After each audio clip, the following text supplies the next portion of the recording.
예, 자리가 좀 정리가 됐습니다. 이제 시작을 할까 합니다. 민간 의장을 맡고 있는 황창근 교수입니다. 지난 포럼이 이제 6월 달에 있었는데 그때 이제 아마 8월 21일쯤이면은 한 무더위가 지나가고 이제 가을을 맞이했을 거라고 생각을 하고 기대를 했었는데 오늘 지나와서 생각해 보니까 여전히 이제 여름이고 아주 뜨겁습니다. 이 뜨거운 여름에 다 무탈 없이 지냈는지 인사를 드리겠습니다. 오늘은 저희들 이제 올해 금년도 포럼의 네 번째입니다. 그동안 이제 인공지능 관련해 가지고 굉장히 이제 저 입장에서는 굉장히 어려운 얘기를 듣다가 주제도 이제 보다가 오늘 드디어 좀 익숙한 주제를 보게 돼 가지고 제가 이제 오기 전에 보면서도 조금 이제 마음이 놓였습니다. 이게 저도 이 주제에 관해서는 할 얘기가 있을 수도 있겠다 이런 생각을 좀 했습니다. 오늘 아동 청소년 개인정보 보호 방안하고 디지털 이출 권리 지원 사업 관련 쟁점을 이제 발표를 해주시겠습니다. 먼저 서울대학교 나종현 위원님께서 아동 청소년 개인정보 보호 방안을 발표하시고 이어서 네이버에 계신 이재림 위원님께서 자기 게시물 접근 배제 요청권에 대하여 발표를 하도록 하겠습니다. 오늘 여기 이제 위원장님하고 또 우리 위원회 간부님들 또 여러 우리 포럼 위원님들 다 와 계신데요. 나중에 발표 끝나고 이제 토론 과정하고 또 나중에 이제 다른 이제 기회를 통해 가지고 인사 말씀 드리도록 하겠습니다. 예, 그러면은 나종현 위원님께서 먼저 발표를 하겠습니다. 박수 한번 크게 부탁드리겠습니다.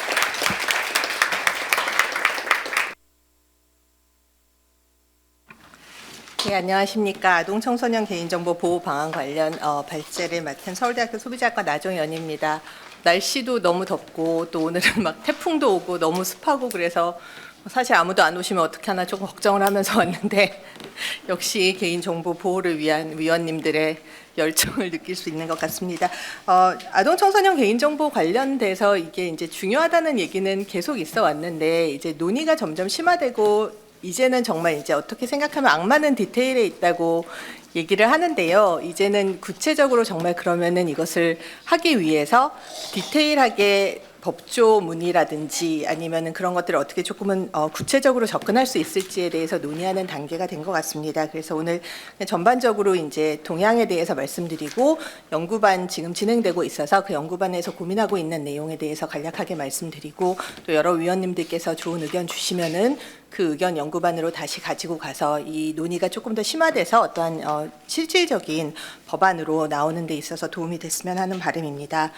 그래서 오늘 제일 먼저 아동 청소년의 특화된 개인정보 보호가 과연 필요한지 그 필요성에 대해서 간략하게 한번 생각을 해보면은 최근에 이제 FTC에서 이제 8월 2일 굉장히 따끈따끈하게 여태까지 이제 2019년 몇 번 있었었습니다. 이제 FTC에서 이런 알리게이션을 내 가지고서는 예를 들어서 구글하고 합의를 해 가지고서는 합의가 된 적도 있고 그래서 그런 것들이 이제 유튜브나 키즈 유튜브 같은 것을 운영하는 데 있어서 적용이 된 적도 있고 틱톡도 이제 2019년에 아동의 개인 정보를 수집해서 그것을 상업적으로 활용한다는 알리게이션 때문에 과징금이 부과된 적도 있고 했었었는데 이번에는 그 2019년에 과징금 부과된 이후에 계속해서 틱톡이 그런 행위를 했다고 이제 FTC에서 계속 인베스티게이트를 해가지고서는 이것을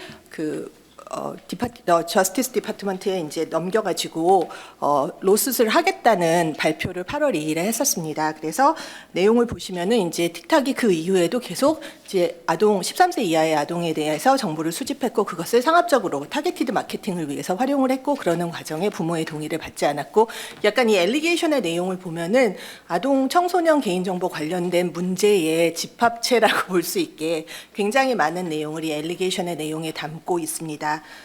그리고 사실 이제 이런 아동 청소년의 정보가 개인정보의 문제는 이것에 대한 것이 단순히 기업에 의해서만 이루어지는 것은 아니라는 것이 또한 문제가 될 수 있습니다. 그래서 이제 오른쪽 아래를 보시면은 이거는 제가 이제 법제처에서 나왔던 어떠한 최근의 리포트에서 인용을 한 것인데요. 구글하고 애플에서 되고 있는 애플리케이션의 약 8% 정도가 아동을 대상으로 하는 앱이고 그중에 44%가 개인정보에 대해서 접근 권한을 요청을 하고 있는데 이것들이 굉장히 삼자와 공유되는 경우도 많고 아동 대상의 앱인 경우에 그렇지 않은 경우에 삼자와 공유되는 경우가 더 많다는 그러한 이제 조사 결과가 나온 이제 리서치 리포트도 있었었고요. 기업들이 뭔가 상업적인 목표로 아동의 개인정보를 수집하고 뭐 활용하고 하는 것 외에도 이 아동 청소년과 관련된 개인정보는 이렇게 개인이 그러니까 왼쪽 아래 보시면은 이제 어린이들이 어렸을 때 그냥 되게 이렇게 조금 그때는 좀 쿨해 보인다 그런 느낌으로 막 이런저런 것들을 공유를 했는데 나중에 되돌아서 봤더니 요즘 챌린지 같은 것들도 굉장히 유행하고 애들이 그런 것들 이제 영상으로 올리고 하는데 나중에 돌아봤더니 이게 너무 흑역사인데 그것을 없애려고 했더니 계정 정보를 잃어버렸다든지 아니면은 뭔가 그 서비스 자체가 더 이상 되지 않는다든지 여러 가지 이유로 삭제를 하기가 어려운 그러니까 내 자신이 나의 흑역사를 만드는 경우도 있을 수 있고 아니면은 쉐어런팅이라고 해서 이것도 굉장히 이제 사회적으로 문제가 되고 있어서 아동 관련 권리 단체에서는 굉장히 문제 제기를 하고 계셔서 들어보셨을 것 같은데요. 우리나라에서도 굉장히 SNS 같은 거에서 부모들이 이런 것들을 활발하게 내 아기가 예뻐서 예쁜 마음에 공유를 했는데 나중에 아동이 자라나서 봤더니 이게 너무 창피한 일이 될 수도 있는 것이고 그래서 사실은 SNS가 나왔을 때 아기였던 세대가 이제는 자라나서 청소년 이상의 세대가 됐는데 그런 것들과 관련해서 부모라든지 아니면은 할머니 할아버지들에 대해서 유럽 같은 경우에는 할머니를 엄마가 수해가지고서는 사진을 내리라고 판정이 나왔던 경우도 있고 이런 부분에 있어서 세대 간의 어떠한 갈등의 원인이 되기도 합니다. 네, 뭐 환경적으로도 생각을 해보면은 디지털 환경이 변화하고 있기 때문에 예전에는 뭔가 사실 아동과 관련돼서 이런 패런탈 컨트롤이라는 것은 항상 중요한 이슈가 됐었었는데 이제 아동이 온라인에서 하는 활동이 거의 모든 아동 청소년이 하는 활동들은 커넥티드 되어 있다고 볼 수 있기 때문에 이제 그 활동이 굉장히 광범위하다는 점과 인터넷을 시작하는 연령이 굉장히 어려져서 이제는 사실은 아기들도 막 앱 같은 거 다 다룰 수 있고 태어나서 제일 처음 배우는 게 이제 디지털로 영상 보고 이렇게 화면 넘기고 하는 그런 건 것 같아요. 그렇게 되고 소위 베드룸 컬처라고 해서 옛날에는 생각해 보면은 TV 같은 것들이 마루에 거실에 놓여 있고 그러니까 보면서 뭔가 광고라든지 상업적인 영향력에 대해서 부모들이 거기에 대해서 충분히 설명해 줄 수 있는 여지가 있었다면은 이제 아동들은 자기의 인디비주얼 디바이스를 가지고 자신의 공간에 가서 그런 활동들을 하고 있기 때문에 이런 패런탈 컨트롤이 점점 더 어려워지고 있는 것이 사실입니다. 그래서 온라인을 기반으로 한 일상생활에서 대규모 개인정보가 집적될 가능성이 높고 장기간 축적되어서 정보 주체에게 영향을 미칠 가능성이 높다는 환경에 대해서 이해를 하는 것이 필요하고요. 또 아동 청소년이라는 대상에 대해서 저희가 굉장히 좀 고민을 해야 되는 것이 굉장히 독특한 하지만 중요한 특성을 가진 주체라는 것입니다. 아동 청소년은 보호받아야 하는 존재입니다. 아직 상대적으로 덜 발달했기 때문에 권리 행사가 미숙할 수 있고 따라서 이들이 잘 성장할 수 있도록 다양한 보호와 지원을 받아야 되는 동시에 아동 청소년은 미래 사회의 주역이 된다는 점에서 너무 보호해서 아무 것에서도 노출되지 않게끔 하는 것이 필요한 것이 아니라 권리와 의무를 행사할 수 있는 역량을 제고할 수 있도록 그 역량을 또 키우는 데 있어서는 어느 정도의 리스크를 테이킹하고 위험을 감수해 보는 것들이 굉장히 중요하기 때문에 그런 두 가지의 어떠한 속성을 가지고 있고 동시에 발달하는 존재이기 때문에 그 발달 단계에 따라서 필요와 역량이 다른 것을 이해해야 된다는 이러한 특수성을 고려해야 된다는 부분이 있습니다. 그래서 아동 청소년 개인정보 보호와 관련돼서 최근에 이제 가장 이제 조금 최신의 해외 동향을 살펴보면은 UN 아동권리위원회에서 이제 권리 협약에 대해서 얘기를 할 때 이미 이제 프라이버시권이라든지 아동에 대해서 뭐 최선의 이익이라든지 기본적인 권리에 대해서는 얘기를 했었었고 2021년에 아동권리위원회의 일반 논평 제25호에서 이거는 특별히 이제 디지털 인바이러먼트에서의 아동의 권리에 대한 내용으로 한정을 지어서 발표를 하면서 디지털 환경에서 보장돼야 되는 아동의 권리 중에 하나로 프라이버시권을 명시를 하고 국가가 법률 행정적인 조치를 취할 것을 권고했고요. 그다음에 뭔가 이런 보호자의 의미 있는 동의, 개인정보 처리에 대한 열람, 정정, 삭제권, 철회권 등의 통제권을 보장하는 것에 대해서 얘기를 했고, 더 나아가서 얘기를 하면서 부모와 또는 보호자들이 아동의 프라이버시를 침해할 수 있는 대상이 될 수 있다는 것도 우리가 인식을 해야지 된다고 이야기를 하면서, 따라서 아동이 주체가 되는 프라이버시권에 대해서 고민을 해야지 된다는 얘기를 하고 있고, 또 이제 어떤 경우에는 되게 어뷰시브한 인바이러먼트의 아동이 살 수 있기 때문에 예방이나 상담 서비스의 제공자에게는 보호자 동의라는 것이 꼭 반드시 필요한 것이 아니라 오히려 면제되는 것이 아동에게 더 이익이 될 수도 있다는 내용을 담고 있습니다. 뭐 GDPR은 그냥 제가 이거 가져온 것은 뭐 내용이 요즘 최근에 새롭게 바뀐 것은 아니지만 굉장히 디테일하게 GDPR이 구성이 되면서 거기에 아동 개인정보의 필요성에 대해서 굉장히 명시적으로 언급을 하고 있고, 그다음에 친권자의 동의에 대한 내용에 대해서 얘기를 하면서 GDPR에서는 이 아동 청소년의 연령을 16세로 규정을 하면서 16세 미만으로 규정을 하면서 이것이 이제 회원국에 따라서 조금은 유동적으로 변동될 수 있다는 것을 얘기하고 있어서 13세 미만, 14세 미만, 15세 미만, 16세 미만 등 되게 다양하게 그 회원국의 형편에 따라서 이것이 적용이 되고 있다는 것을 볼 수 있고요. 그다음에 이제 투명성을 보장하는 것이 아동의 어떠한 선택권이라든지 역량을 강화하는 데 있어서 굉장히 중요하기 때문에 그 아동에게 어떠한 정보를 제공하는 데 있어서 알기 쉬운 어떠한 내용으로 정보를 투명하게 전달하는 것에 대한 필요성에 대해서 얘기를 하고 있고, 특히 이칠 권리에 대해서 얘기를 하고 있습니다. 그래서 처리자의 삭제 의무라든지 이런 개인정보의 링크 사본 등을 처리하는 타 처리자에 대해서 정보 주체의 삭제 요청 사실을 고지한다든지 아니면 이칠 권리 행사를 하는 그런 것에 있어서의 제한 사유라든지 등에 대한 내용을 굉장히 구체적으로 명시를 하고 있다는 이런 내용들이 이제 GDPR의 아동 청소년의 개인정보 관련해서 담겨 있습니다. 그리고 영국의 ICO 같은 경우에는 그래서 이 연령 아까 말씀드린 것처럼 발달 단계에 따라서 다른 접근이 필요하다는 것에 굉장히 이제 강조를 하면서 18세 미만 연령을 5단계로 구분을 하고 연령별로 보호 조치를 내려야 된다는 내용을 그 연령 단계에 따라서 굉장히 구체적으로 명시를 하고 있고, 아동의 최선의 이익, 투명성 준수 디폴트를 굉장히 높게 세팅을 해야지 된다든지, 너치 기술이 유해한 경우에 이런 것들은 아동을 대상으로 활용하는 것을 지양을 해야지 된다든지, 아니면은 여러 가지 기술적인 툴들을 제공을 해야지 된다든지의 15가지 보호 조치에 대해서 설명을 하고 있고, 굉장히 구체적으로 기업들에게 이것을 준수할 수 있도록 가이드라인을 제공을 하고 있고, 이것은 2021년에 이미 발효가 되어서 실행이 되고 있습니다. 봤더니 이제 여기에서 이제 최근에 ICO에서 이 연령 적합 설계 규약 관련해서는 그 프라이오리티 세팅을 하는 것이 중요하다고 얘기를 하고, 2024년에서 2025년에 이 아동 개인 정보 관련해서는 디폴트 세팅이라든지 아니면은 위치 정보와 관련된 그런 내용들, 그다음에 그 타겟티드 광고에서부터 아동을 위해서 아동에 대해서 프로파일링을 하는 것이라든지, 아니면은 레코멘데이션 시스템에 있어서 아동의 정보를 활용하는 것이라든지, 이런 부분에 대해서 조금 더 구체적으로 그리고 집중적으로 접근을 해서 아동 청소년의 개인정보를 보호하겠다는 그러한 이야기를 하고 있습니다. 그리고 가장 최근에 이제 아마 주의 깊게 보셨을 것 같아요. 제가 어디를 보고 이거를 누르면 잘 넘어갈까요? 네.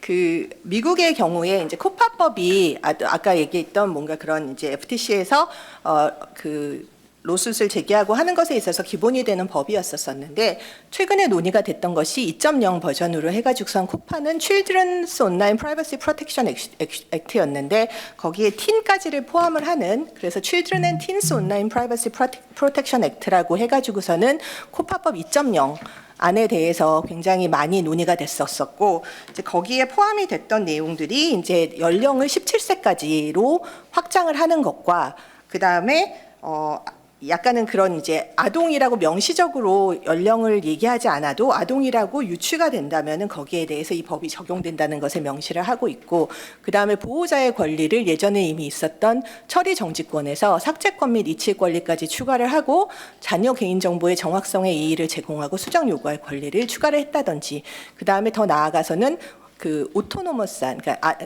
오토노미한 청소년의 권리를 보장하는 내용이 강화되어서 부모의 동의만이 강조되는 것이 아니라 청소년 자체가 주체적으로 열람하고 처리 정지하고 삭제권 이체 권리, 그러니까 딜리트 버튼이 있는 것이 굉장히 중요하고 정정하고 그다음에 자신의 개인정보 처리에 관한 정보를 안내받을 권리가 강화된다는 그런 내용들을 담고 있는 코파법이 2.0이 논의가 됐었었는데 여기에 이제 키즈 온라인 세이프티 액트를 더해가지고 7월 30일에 그 코스파법이라고 해서 키즈 온라인 세이프티 앤드 프라이버시 액트 이 두 가지 법이 컴바인된 법안이 세네트를 상원의원을 통과를 했습니다.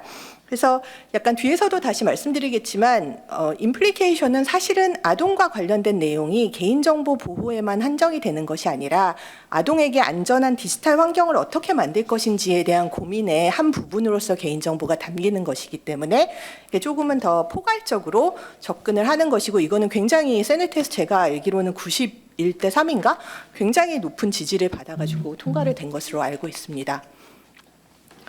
우리나라에서도 아동 청소년 개인 정보를 보호하기 위해서 다양한 제도적인 개선이 최근에 굉장히 특히 개인정보보호위원회가 주축이 되셔서 활발하게 이루어져 왔습니다. 그래서 2022년 7월에 아동 청소년 개인정보 그러니까 아직 법이 없으니까요. 개인정보 보호를 위한 가이드라인이 굉장히 구체적으로 만들어져 가지고서는 이것도 이제 개인정보보호위원회에서 운영하셨던 연구반에서 얘기했던 내용을 토대로 만들어져서 이 설계나 수집이나 이용, 제공, 보관, 파기, 권리 보장 그 데이터 라이프 사이클에 걸쳐서 약간은 그 아동과 청소년을 조금 구분을 해가지고서 아동을 대할 때, 청소년을 대할 때 어떤 것들을 해야지 되는지에 대해서 가이드라인을 제공을 하고 있고 더 나아가서 이거는 단순히 기업만을 위한 것이 아니라 보호자라든지 교사를 위해서도 아동 청소년 개인정보를 보호 위해서 통합적으로 어떠한 접근을 해야지 되는지에 대한 정보를 제공을 하고 있고요. 그다음에 2022년 7월에 관계부처 합동으로 아동 청소년 개인정보 기본 계획을 발표를 했습니다. 그래서 개인정보보호위원회, 교육부, 보건복지부, 여가부 등 관계부처가 합동으로 해서 뭐 이런 아동의 여기서 굉장히 중요했던 것은 보호 대상이 아니라 개인정보의 주체로서 아동 청소년을 바라봐야지 된다는 원칙을 천명을 했다는 내용과 이제 민관이 합력을 해가지고서는 이제 아동 청소년을 보호하는 동시에 자율성을 강화할 수 있는 방안으로 정책을 운영해 나가야지 된다는 이런 기본 계획을 발표한 바 있고요. 그 다음에 2022년 9월에는 아동 청소년 개인정보 보호 민관정책협의회가 발족이 되었습니다. 그래서 정부에서는 개인정보보호위원회, 교육부, 문체부, 복지부, 여가부, 서울시 교육청 등 다양한 이제 주체들이 참여를 하셨고 산업계에서는 인터넷기업협회, 대한상공회의소, 스타트업 포럼, 게임정책 자율기구, 그 다음에 이제 일러닝, 이제 아동들이 주로 많이 사용하는 그런 온라인 서비스와 관련된 업체들이 참여를 하셨고요.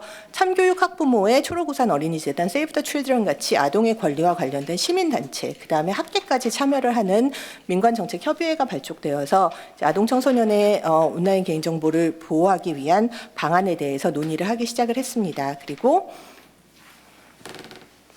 2023년 4월부터 아동 청소년 이제 조금 이따 이체 권리에 대해서 다시 말씀하면서 아마 언급이 될 것 같은데요. 이제 개인정보보호위원회에서는 시범 사업으로서 지우개 사업이라는 것을 운영을 했습니다. 그래서 약간 아동 청소년들의 이에 한해서 그 연령이 이제 최근에는 30세 이상으로 이제 확장이 된 걸로 알고 있는데요.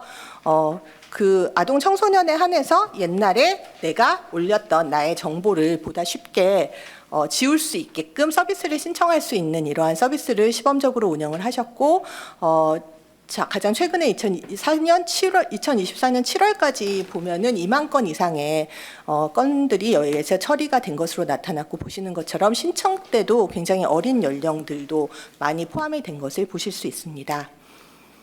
그리고 이제 아동을 위한 개인정보 처리 방침 작성 방안 및 예시를 2024년 4월에 개인정보보호위원회에서 만드셔 가지고서는 사업자들한테 이렇게 배포를 하셨는데요. 그러니까 사실은 아동들을 대상으로 쉽고 명확하게 설명을 해야지 된다고 원칙을 얘기를 하고 있지만 그게 어떤 것인지 해본 적이 없기 때문에 굉장히 기업의 입장에서는 어려운 바가 있기 때문에 어떤 단어들을 사용을 해야 되는지 어떻게 얘기를 하는 것이 쉬운 것인지 아동의 관점에서 이것을 어떻게 설명할 것인지 같은 것들에 대한 어떠한 기본 지침서를 발표했다고 볼 수 있습니다. 그래서 이렇게 굉장히 다양한 활동이 여태까지 국내에서도 이루어졌고 이제 다음으로 나아가야 되는 것은 사실은 저희가 기본하고 있는 아동 청소년 개인정보를 위한 법이라는 것은 이제 개인정보보호법에서 딱 한 조 나와 있는 이제 아동 청소년을 대상으로 이제 정보를 제공할 때 명확하게 아동을 대상으로 14세 미만을 대상으로 정보를 제공할 때 명확하게 설명을 해야지 된다는 그 조항 하나가 있고 거기에 따른 시행령이 있고 위치정보법에서도 유사한 내용이 있어서 이제 그런 것들을 구체적으로 실현하기 위해서 구체적으로 어떠한 조금은 더 나아간 접근이 필요한지에 대한 법제 개선에 관련돼서 논의를 해야 되는 시점이라고 생각이 돼서 이제 개인정보보호위원회가 주축이 되셔서 이거와 관련된 연구반이 이제 운영이 되고 있습니다. 그래서 거기에서 아직 뭐 완결된 것이 아니어서 이렇게 하겠습니다라고 말씀을 드리는 것은 아니고 저기 막 과장님도 계신데요. 그냥 논의되고 있는 내용을 말씀을 드리면은 첫 번째로 저희가 생각하기에 아니면 이건 저희라기보다는 제가 생각하기에 개인적으로 굉장히 중요한 것은 사실은 정보 주체로서 아동 청소년의 권리와 보호 원칙이라는 것을 제공을 하는 것이 굉장히 중요하다고 생각을 합니다. 그래서 결국은 정부 정책에 있어서 가장 중요한 것은 되게 디테일한 법안도 중요하지만 그 법안이 왜 사회적으로 필요한지에 대한 어떠한 합의를 이끌어내는 것과 거기에 대해서 정부가 어떠한 시각을 가지고 있는지에 대한 시그널을 시장에 주는 것이 굉장히 중요하기 때문에 이제 아동 청소년이라는 대상이 굉장히 특수하기 때문에 특별히 보호해야 되고 동시에 그들의 권리를 우리가 어떻게 보호해 줘야지 되는지에 대해서 고민을 해야지 된다는 원칙을 시장에 천명하는 것이 굉장히 중요하다고 생각을 합니다. 그래서 지금 나와 있는 아동 청소년 개인정보 보호 가이드라인에 이 5가지 원칙을 이야기를 하고 있는데 첫 번째는 아동 청소년의 개인정보 자기 결정권을 존중해야지 된다는 것과 최선의 이익을 최우선으로 고려를 해야지 된다는 것과 그다음에 아동 청소년의 권리 실현을 위해서는 부모 등 법정 대리인 기업 국가가 적극 지원을 해야지 된다는 것, 이해하기 쉬운 양식과 명확하게 알기 쉬운 언어를 사용하는 등 정보를 투명하게 전달하는 것을 통해서 아동의 역량을 강화해야지 된다는 것, 아동의 연령별 특성을 고려해서 개인정보 보호 조치를 설계해야지 된다는 이런 내용들이 담겨 있습니다. 그래서 이런 것들이 법제에서도 조금은 선언이 되는 것이 필요하다고 생각을 하고요. 두 번째는 이제 글로벌한 추세가 이제 지금 우리나라는 14세 미만을 아동으로 정의하고 아동에 대한 개인정보 보호만을 얘기를 하고 있는데 사실은 중학생, 고등학생, 청소년들이 온라인에서 굉장히 활발하게 활동을 하고 있기 때문에 지금 그들이 어떻게 생각하면은 굉장히 그냥 성인과 동일한 대우를 받는 것으로서 어떻게 생각하면 보호의 사각지대에 놓여 있다고 할 수 있기 때문에 청소년을 포함하는 것으로 보호 대상이 확대될 필요가 있다고 생각을 합니다. 그래서 청소년이라는 개념을 도입을 해서 아동, 청소년, 성인별 특성을 고려한 보호 조치를 적용해야 되고 이 청소년은 굉장히 특수하기 때문에 어떨 때는 아동처럼 고민이 돼야 되고 예를 들어서 아직은 말 같은 것을 잘 못 알아듣기 때문에 그러한 언어들을 사용하는 데 있어서 투명성이 강화돼야 되고 아직은 미숙하기 때문에 이칠 권리가 성인보다는 보장이 돼야지 되고 그다음에 그들을 위해서 특별한 시책을 마련하는 데 있어서는 조금 더 큰 내용을 포함을 해야지 된다는 얘기가 있을 수 있지만 동시에 말씀드린 것처럼 청소년은 이제 어느 정도 자기가 의사결정을 내릴 수 있고 미래의 주역으로서 역량을 갖추어야 되기 때문에 정보 주체로서의 권리 행사를 하는 데 있어서는 그 권리를 최대한 스스로 할 수 있게끔 도와줘야지 된다는 조금 차별화된 접근이 필요하다고 생각을 합니다. 그래서 사실 지금 고민 아마 하시는 부분들이 이 연령을 청소년을 그러면은 어디까지 둘 것이냐 계속 얘기가 되는 게 별거 아닌 것 같은데 18세냐 19세냐 근데 아까 또 보시면 이렇게 유럽의 각 나라도 13, 14, 15, 16까지 쫘르르륵 있잖아요. 근데 19세는 사실 민법이기 때문에 민법 기준으로 미성년자 생각하면은 19세가 맞지만 또 우리나라 같은 경우는 이제 18세로 이제 투표권이 내려왔고 글로벌한 추세는 아동 권리 협약에서 18세 미만을 청소년으로 이야기를 하고 있기 때문에 여러 가지 비즈니스 프랙티스들이 거기에 맞추어져 있고 그래서 또 이제 아동기부법 이제 법안은 이제 폐기가 됐지만 거기에서 논의가 되는 것은 18세를 기준으로 얘기를 하고 있는데 사실 우리나라는 굉장히 다양한 연령대가 법안마다 있습니다. 그래서 만 나이 막 이런 거 정리되면서 조금 정리가 되었으면 좋겠다라고 바랬었으나 이 부분에 대해서 조금 결정을 내려서 이렇게 좀 당위를 제시할 필요가 있을 것 같다는 생각이 들고요.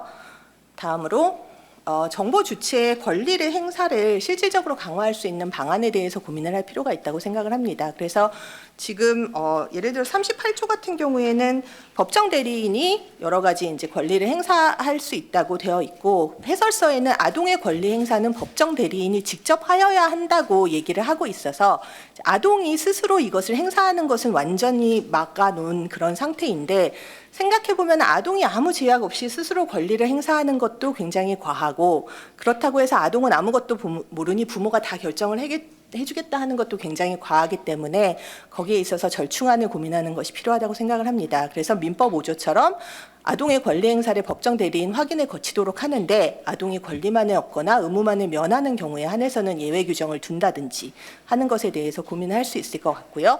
지금 보호법 안에서도 약간 상충되는 부분들이 있어서, 그러니까 계약을 체결하거나 이행하거나 그 과정에서 정보 주체의 요청에 따른 조치를 하기 위해서는 이제 부모 동의가 필요 없는 것처럼 해석이 될 여지도 있기 때문에, 이런 부분에 있어서도 그러면은 사실은 아동이 되게 다양한 웹서비스에 가입을 이용을 하거나, 아니면 최근에는 금융도 굉장히 이제 온라인 서비스에서 아동들의 서비스와 연동이 되기 때문에, 그런 면에 있어서 부모들이 조금은 더 패런탈 컨트롤에 조심스럽게 할 필요가 있어서, 그런 부분에 있어서도 조금은 부모의 동의를 거치도록 하는 그런 방안에 대해서 고민을 할 필요가 있지 않을까 생각을 합니다.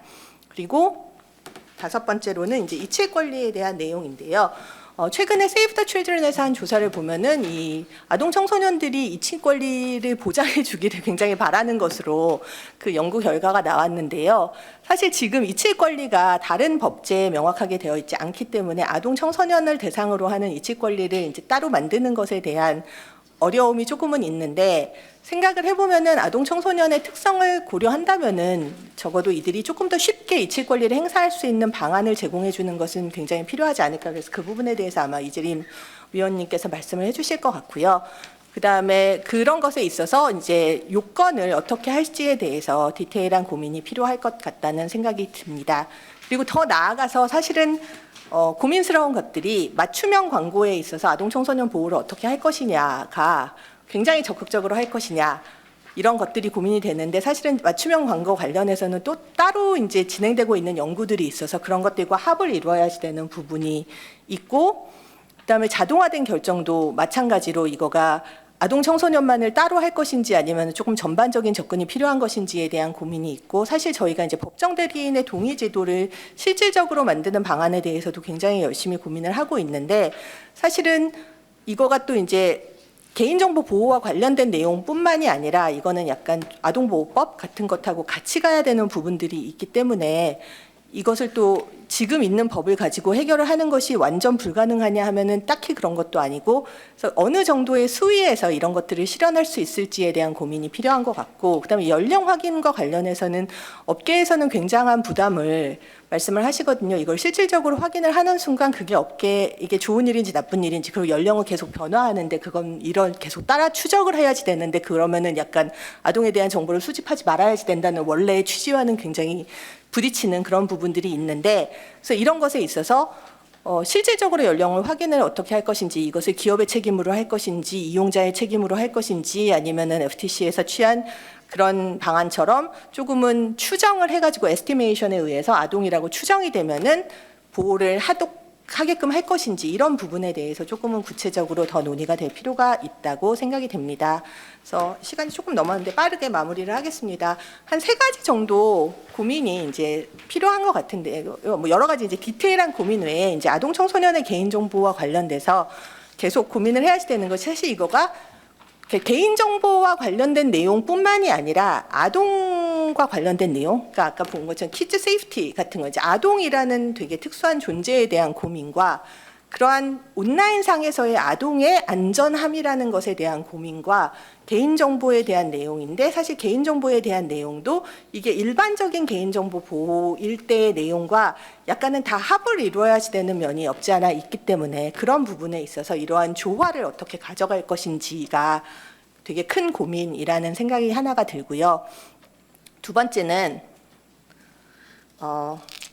이 아동 청소년 보호와 관련해서는 굉장히 다양한 가치들이, 근데 이게 잘못된 가치들이 아니라 다 각자 나름의 주장에 일리가 있는 가치들이 충돌을 하게 됩니다. 그래서 아동 청소년의 권리와 프라이버시 보호라는 것도 굉장히 중요한 어떠한 가치이지만 동시에 패런탈 컨트롤을 하는 것을 통해서 아동이 안전할 수 있게끔 하는 것도 굉장히 중요하고 온라인에서의 세이프티를 만드는 것도 굉장히 중요하지만 사실 최근에 저희가 이 팀F 이런 사태들을 보면서 느끼는 것이 신뢰가 되게 붕괴가 되는 경험인 거잖아요. 이런 것들이. 그래서 온라인에서 너무 이렇게 많은 위험하다 하는 메시지를 아동 청소년에게 주는 것은 궁극적으로 이런 디지털 세상에 대한 굉장히 신뢰를 붕괴하는 일이 될 수도 있기 때문에 그 신뢰와 어떠한 안전함의 밸런스를 어떻게 가져갈 것이냐. 그래서 굉장히 다양하게 다 중요한 가치들의 그 트레이드 오프를 어떻게 만들 것인지가 굉장히 중요하다는 생각이 들고요. 이제 마지막으로는 약간 니센바움 교수가 그 컨텍스추얼 인티그리티에 대해서 얘기를 했는데 사실은 여러 가지 얘기가 결국은 이제 개인 정보를 보호하는 것이 중요한 것이 아니라 적절한 순간에 그 맥락에 맞게 정보가 적절하게 흘러다니는 것이 중요하다는 주장을 하면서 거기에서 되게 중요한 5가지의 파라미터로 컨텍스트의 파라미터로 데이터 서브젝트와 데이터를 보내는 샌더, 데이터를 받는 리시버, 그다음에 흘러다니는 데이터의 타입 그리고 그 데이터가 흘러다니는 원칙에 대해서 얘기를 했는데 사실 아동 청소년의 개인정보 보호가 되게 중요한데 더 조금 큰 맥락에서 고민을 해본다면은 이게 장기적으로 이제 우리나라의 개인정보 보호 정책에 있어서 세분화된 접근에 대한 고민이 필요하다는 것이 아닌가라는 생각을 합니다. 그래서 이제 아동 청소년의 경우에는 그 데이터 서브젝트가 굉장히 특수한 특성을 가지고 있기 때문에 그 특성에 맞추어서 이들에게 특화된 접근이 필요한 것처럼 장기적으로는 다른 취약계층이라든지 다른 데이터 타입에 대해서 이미 고민을 하고 있는 것처럼 다양한 맥락에 맞게끔 하는 개인정보 보호 정책을 통해서 실효성 있는 어떠한 개인정보 보호가 이루어지지 않을까라는 생각을 해보았습니다. 이상으로 오늘 발제를 마치도록 하겠습니다. 감사합니다. 예, 감사합니다. 오늘 아동 청소년 보호 관련해서 개인정보 보호 관련해서 이제 아주 다양한 논의를 쟁점을 이제 말씀을 해주셨습니다. 특히 이제 개인정보 보호의 이제 특유한 필요성이라든지 외국에 관련되는 법제를 비롯해서 지금 아마 연구반에서 우리 이제 법제 개선 사항을 아주 깊이 연구를 하고 계신가 봅니다. 그래서 거기서 좀 도출되고 있는 내용들도 좀 상세하게 좀 안내를 해주셨습니다. 시간이 짧아가지고 상세한 말씀은 못했습니다만 이따가 1시간 정도 남으면 그때 토론 시간에 여러분들 많은 의견 주시기를 바라고요. 아동 청소년 하면은 이제 우리 각종 법이나 이제 규제의 근거 또는 보호의 이제 근거로서 가장 강력한 근거가 무엇보다도 이제 아동 청소년 보호인데 개인정보 보호도 마찬가지 같습니다. 아동 청소년 보호를 위해서라면은 무엇이든지 할 수 있다는 것이 우리 법체의 이제 기본 전제 같은 생각도 늘 하고 있는데요. 이따가 또 다시 한번 토론에서 여러 위원님들 좋은 의견을 좀 바라겠습니다. 이어서 이재림 네이버 이사님께서 자기 게시물 접근 배제 요청권에 대해서 말씀을 하시는데 아마 아까 잠깐 나왔던 이칠 권리를 비롯해서 조금 더 상세한 논의가 있을 것 같습니다. 예, 부탁드리겠습니다. 네, 안녕하세요. 네이버에서 근무하고 있는 이재림이라고 합니다. 제가 요청받았던 주제는 디지털 아동 청소년 이칠 권리에 대한 내용이었는데요.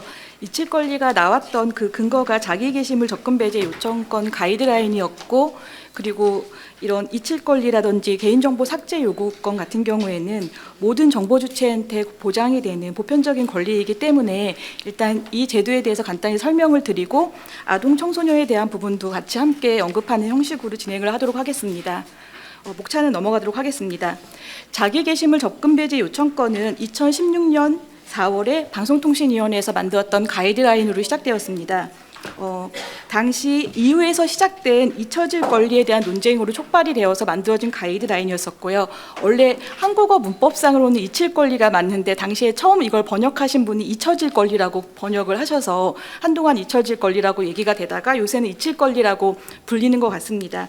2014년 유럽 사법재판소가 정보주체의 시효가 지난 채무 관련 기사에 대해서 검색 사업자, 아마 구글이죠. 구글이 검색 목록 삭제 책임을 인정한 이유, 유출 권리에 대한 논쟁이 국내뿐만 아니라 뭐 EU에서 되게 활발하게 진행이 됐었고요.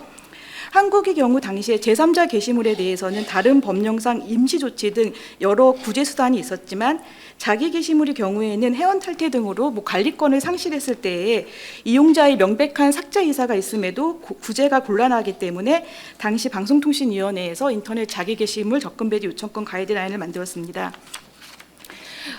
그 내용을 좀 간략히 살펴보면은요, 이용자 본인이 자기가 직접 작성한 게시물에 대해서 삭제를 시도해야 되고, 만약에 삭제가 되지 않을 경우에, 삭제가 어려울 경우에는 게시판 관리자에게 접근 배제를 요청할 수 있습니다. 근데 게시판 관리자가 접근 배제 조치를 한 후에 검색 목록 배제까지 원하는 경우에는 뭐 구글이나 네이버 같은 검색 서비스 사업자에게 검색 목록 배제를 요청할 수 있도록 했습니다. 근데 이렇게 했을 때 이게 뭐 회원 탈퇴 등의 경우에 본인이 작성한 게시물인지 100% 담보가 안 되기 때문에 만약에 제3자가 나타나서 이거는 내가 작성한 게시글인데 왜 부당하게 블라인드 처리했냐, 삭제했냐라고 이의 제기를 할 수 있도록 했고요. 권리 행사의 대상은 아까 말씀드렸다시피 정보통신망을 통해 이용자 본인이 게시한 그리고 사진, 동영상 및 이에 준하는 기타 게시물이었습니다. 그리고 특이하게 사자가 생전에 접근 배제 요청권 행사를 위임했을 때에는 그 지정인 또는 유족이 접근 배제 요청을 대신할 수 있도록 하였습니다. 권리 행사 대상 예시를 보면은 게시물에 댓글이 달려서 게시물을 삭제할 수 어려운 경우 회원 탈퇴 또는 직금은 사라진 개인정보 유효기간제에 따라서 뭐 개인정보가 삭제가 되어서 본인 확인이 어려워서 게시글 삭제가 어려운 경우, 또는 회원이 계정 정보를 분실해서 로그인이 불가능해서 삭제가 어려운 경우, 아니면 게시판 관리자가 사업을 폐지했거나 뭐 사이트 관리를 중단해서 삭제가 어려운 경우, 뭐 돌아가신 분 같은 경우에도 뭐 유족한테 위임을 한 경우에는 가능하도록 했고요. 그리고 게시판 관리자가 게시물 삭제 권한을 당연히 제공해야 함에도 이용자 그걸 제공하지 않아서 이용자가 스스로 게시물을 삭제할 수 없는 경우 등의 이 권리 행사를 요청할 수 있도록 했습니다. 그리고 자기 게시물 접근 배제 요청 시 제출하여야 하는 항목에는 그 자기 게시물 접근 배제 요청권을 행사하는 정보 주체 본인이 접근 배제를 원하는 게시물과 게시물의 위치 자료, 그리고 요청인이 해당 게시물을 게시하였다는 사실을 입증할 수 있는 자료, 접근 배제를 요청하는 사유 등을 제출하도록 했고요.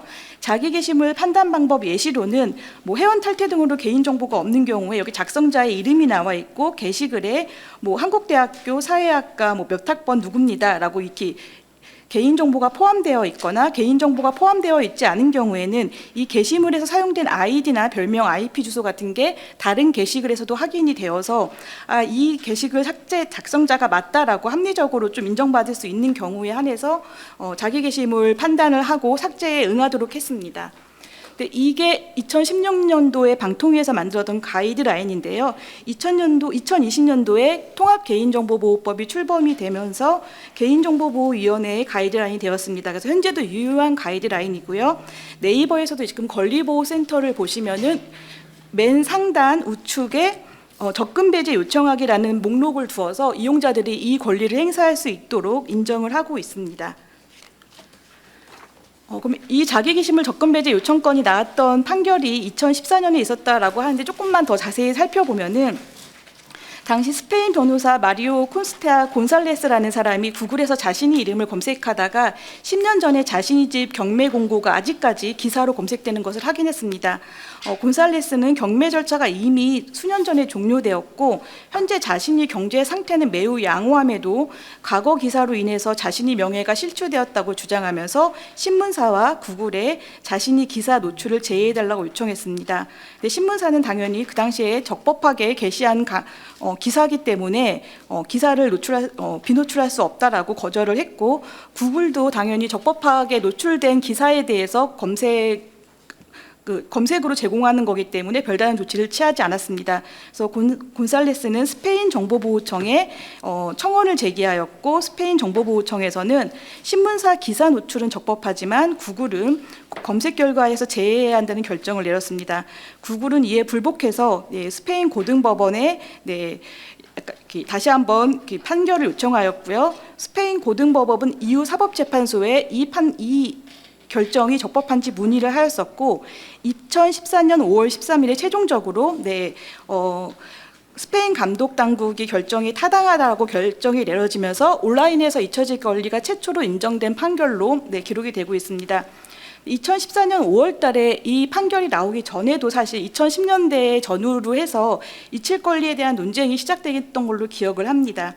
1990년에 독일에서 있었던 유명 배우의 살인 사건에서 범인으로 15년 징역을 선고받고 나왔던 두 사람이 출소 후에 위키피디아에서 이 사건과 관련된 내용을 검색하던 도중에 자신들의 이름을 발견하고 이를 지어줄 것을 요구했었고요.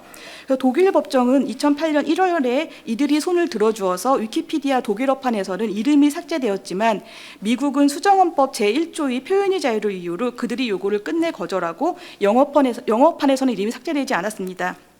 그래서 당시에 이게 인터넷 주홍 글씨로 새로운 삶을 살 수 있는 그런 모든 시민들이 권리가 박탈당하는 게 문제다. 사회적 형벌로 인터넷 때문에 계속해서 소환당하고 고통받는 거에 대해서 구제를 해야 된다라는 그런 주장과 못지않게 일반인들에게는 우리 시민들에게는 기억할 의무가 있다. 그리고 알 권리도 있다라는 논쟁이 활발했었죠. 이거는 살인 사건이기 때문에 살인 사건에 따라서 형사처벌을 받은 사람이 일사부재리 원칙에 따라서 형벌을 산 다음에는 새로운 삶을 살 수 있는 권리를 주는 건 당연하지만 이게 만약에 살인 사건이 아니라 나치에 동조했던 전쟁 범죄이거나 그런 경우에는 그럼 이런 사람들의 요구에 우리가 부응을 해서 그 사람들의 전쟁 범죄라든지 과거 기록을 지어주는 게 맞겠냐, 이 사람들이 잊힐 권리를 보장하는 게 맞겠냐라는 논쟁도 굉장히 활발했던 걸로 기억합니다. 그래서 잊힐 권리와 함께 기억할 의무라든지 일반 시민들이 알 권리에 대한 논쟁이 굉장히 활발했던 걸로 기억을 하고요.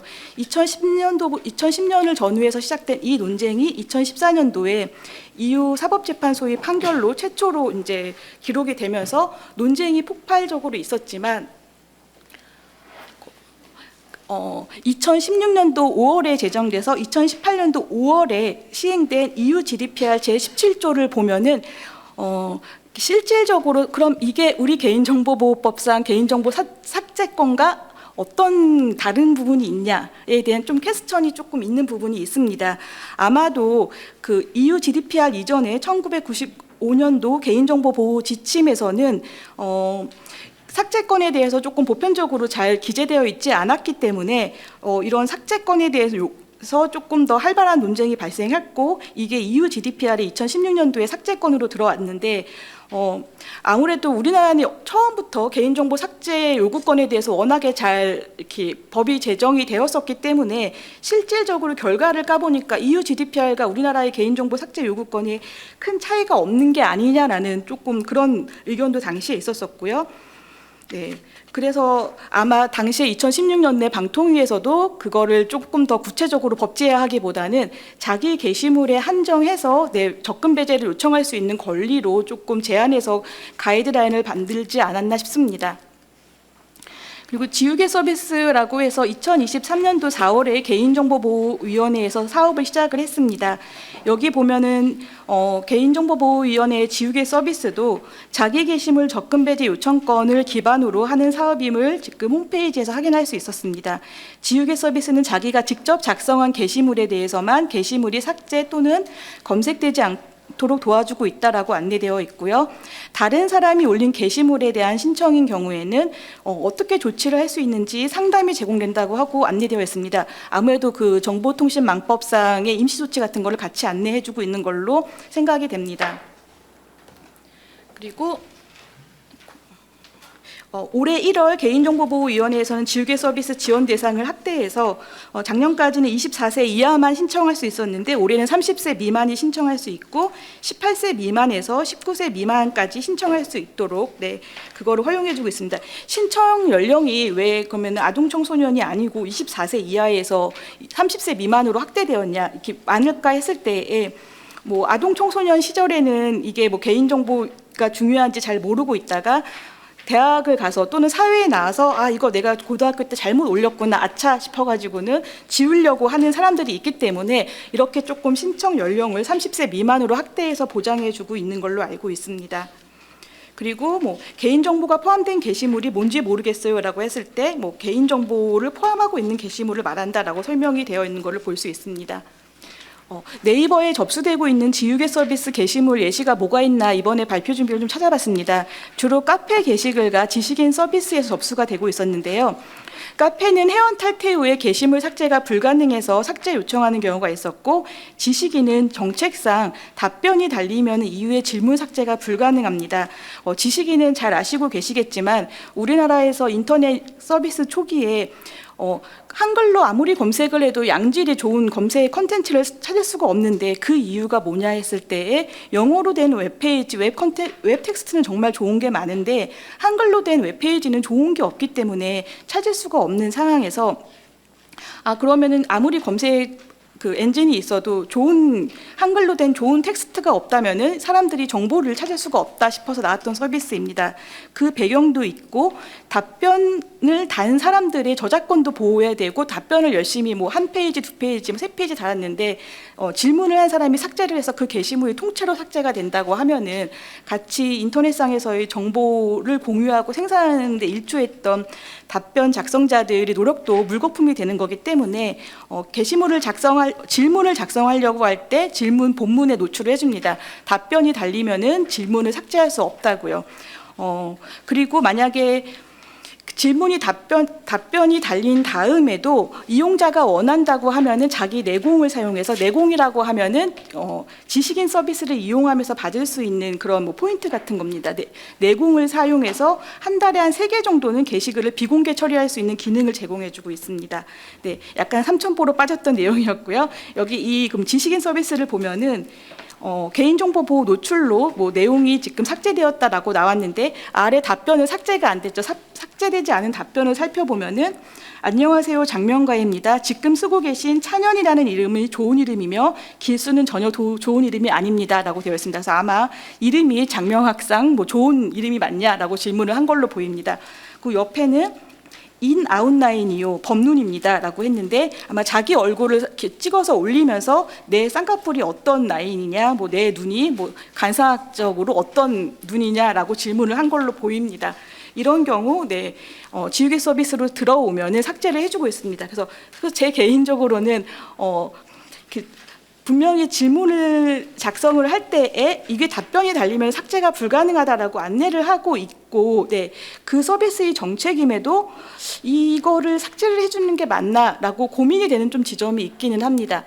다만 뭐 아동 청소년은 조금 약간 판단에서 조금 부족한 부분도 있고, 그리고 이런 제도를 설계할 때에 잘 되고 있는 회사를 기준으로 설계를 한다면은 되게 놓치는 홀이 많겠죠. 잘 안 되고 있는 회사를 기준으로 설계를 해야지만 또 정보 주체의 권리가 보장이 될 수 있기 때문에 아마 좀 네이버 입장으로서는 이게 맞냐 가우뚱하는 부분에 있어도 굉장히 충분히 유의미한 의미가 있다라고 생각을 하고 있습니다. 그리고 다음으로 자기 게시물 접근 배제 요청권과 지우개 관련 서비스 쟁점 관련해서 유사한 제도를 좀 살펴보도록 하겠습니다. 정보통신망법상 아까 말씀드렸다시피 임시조치가 있습니다.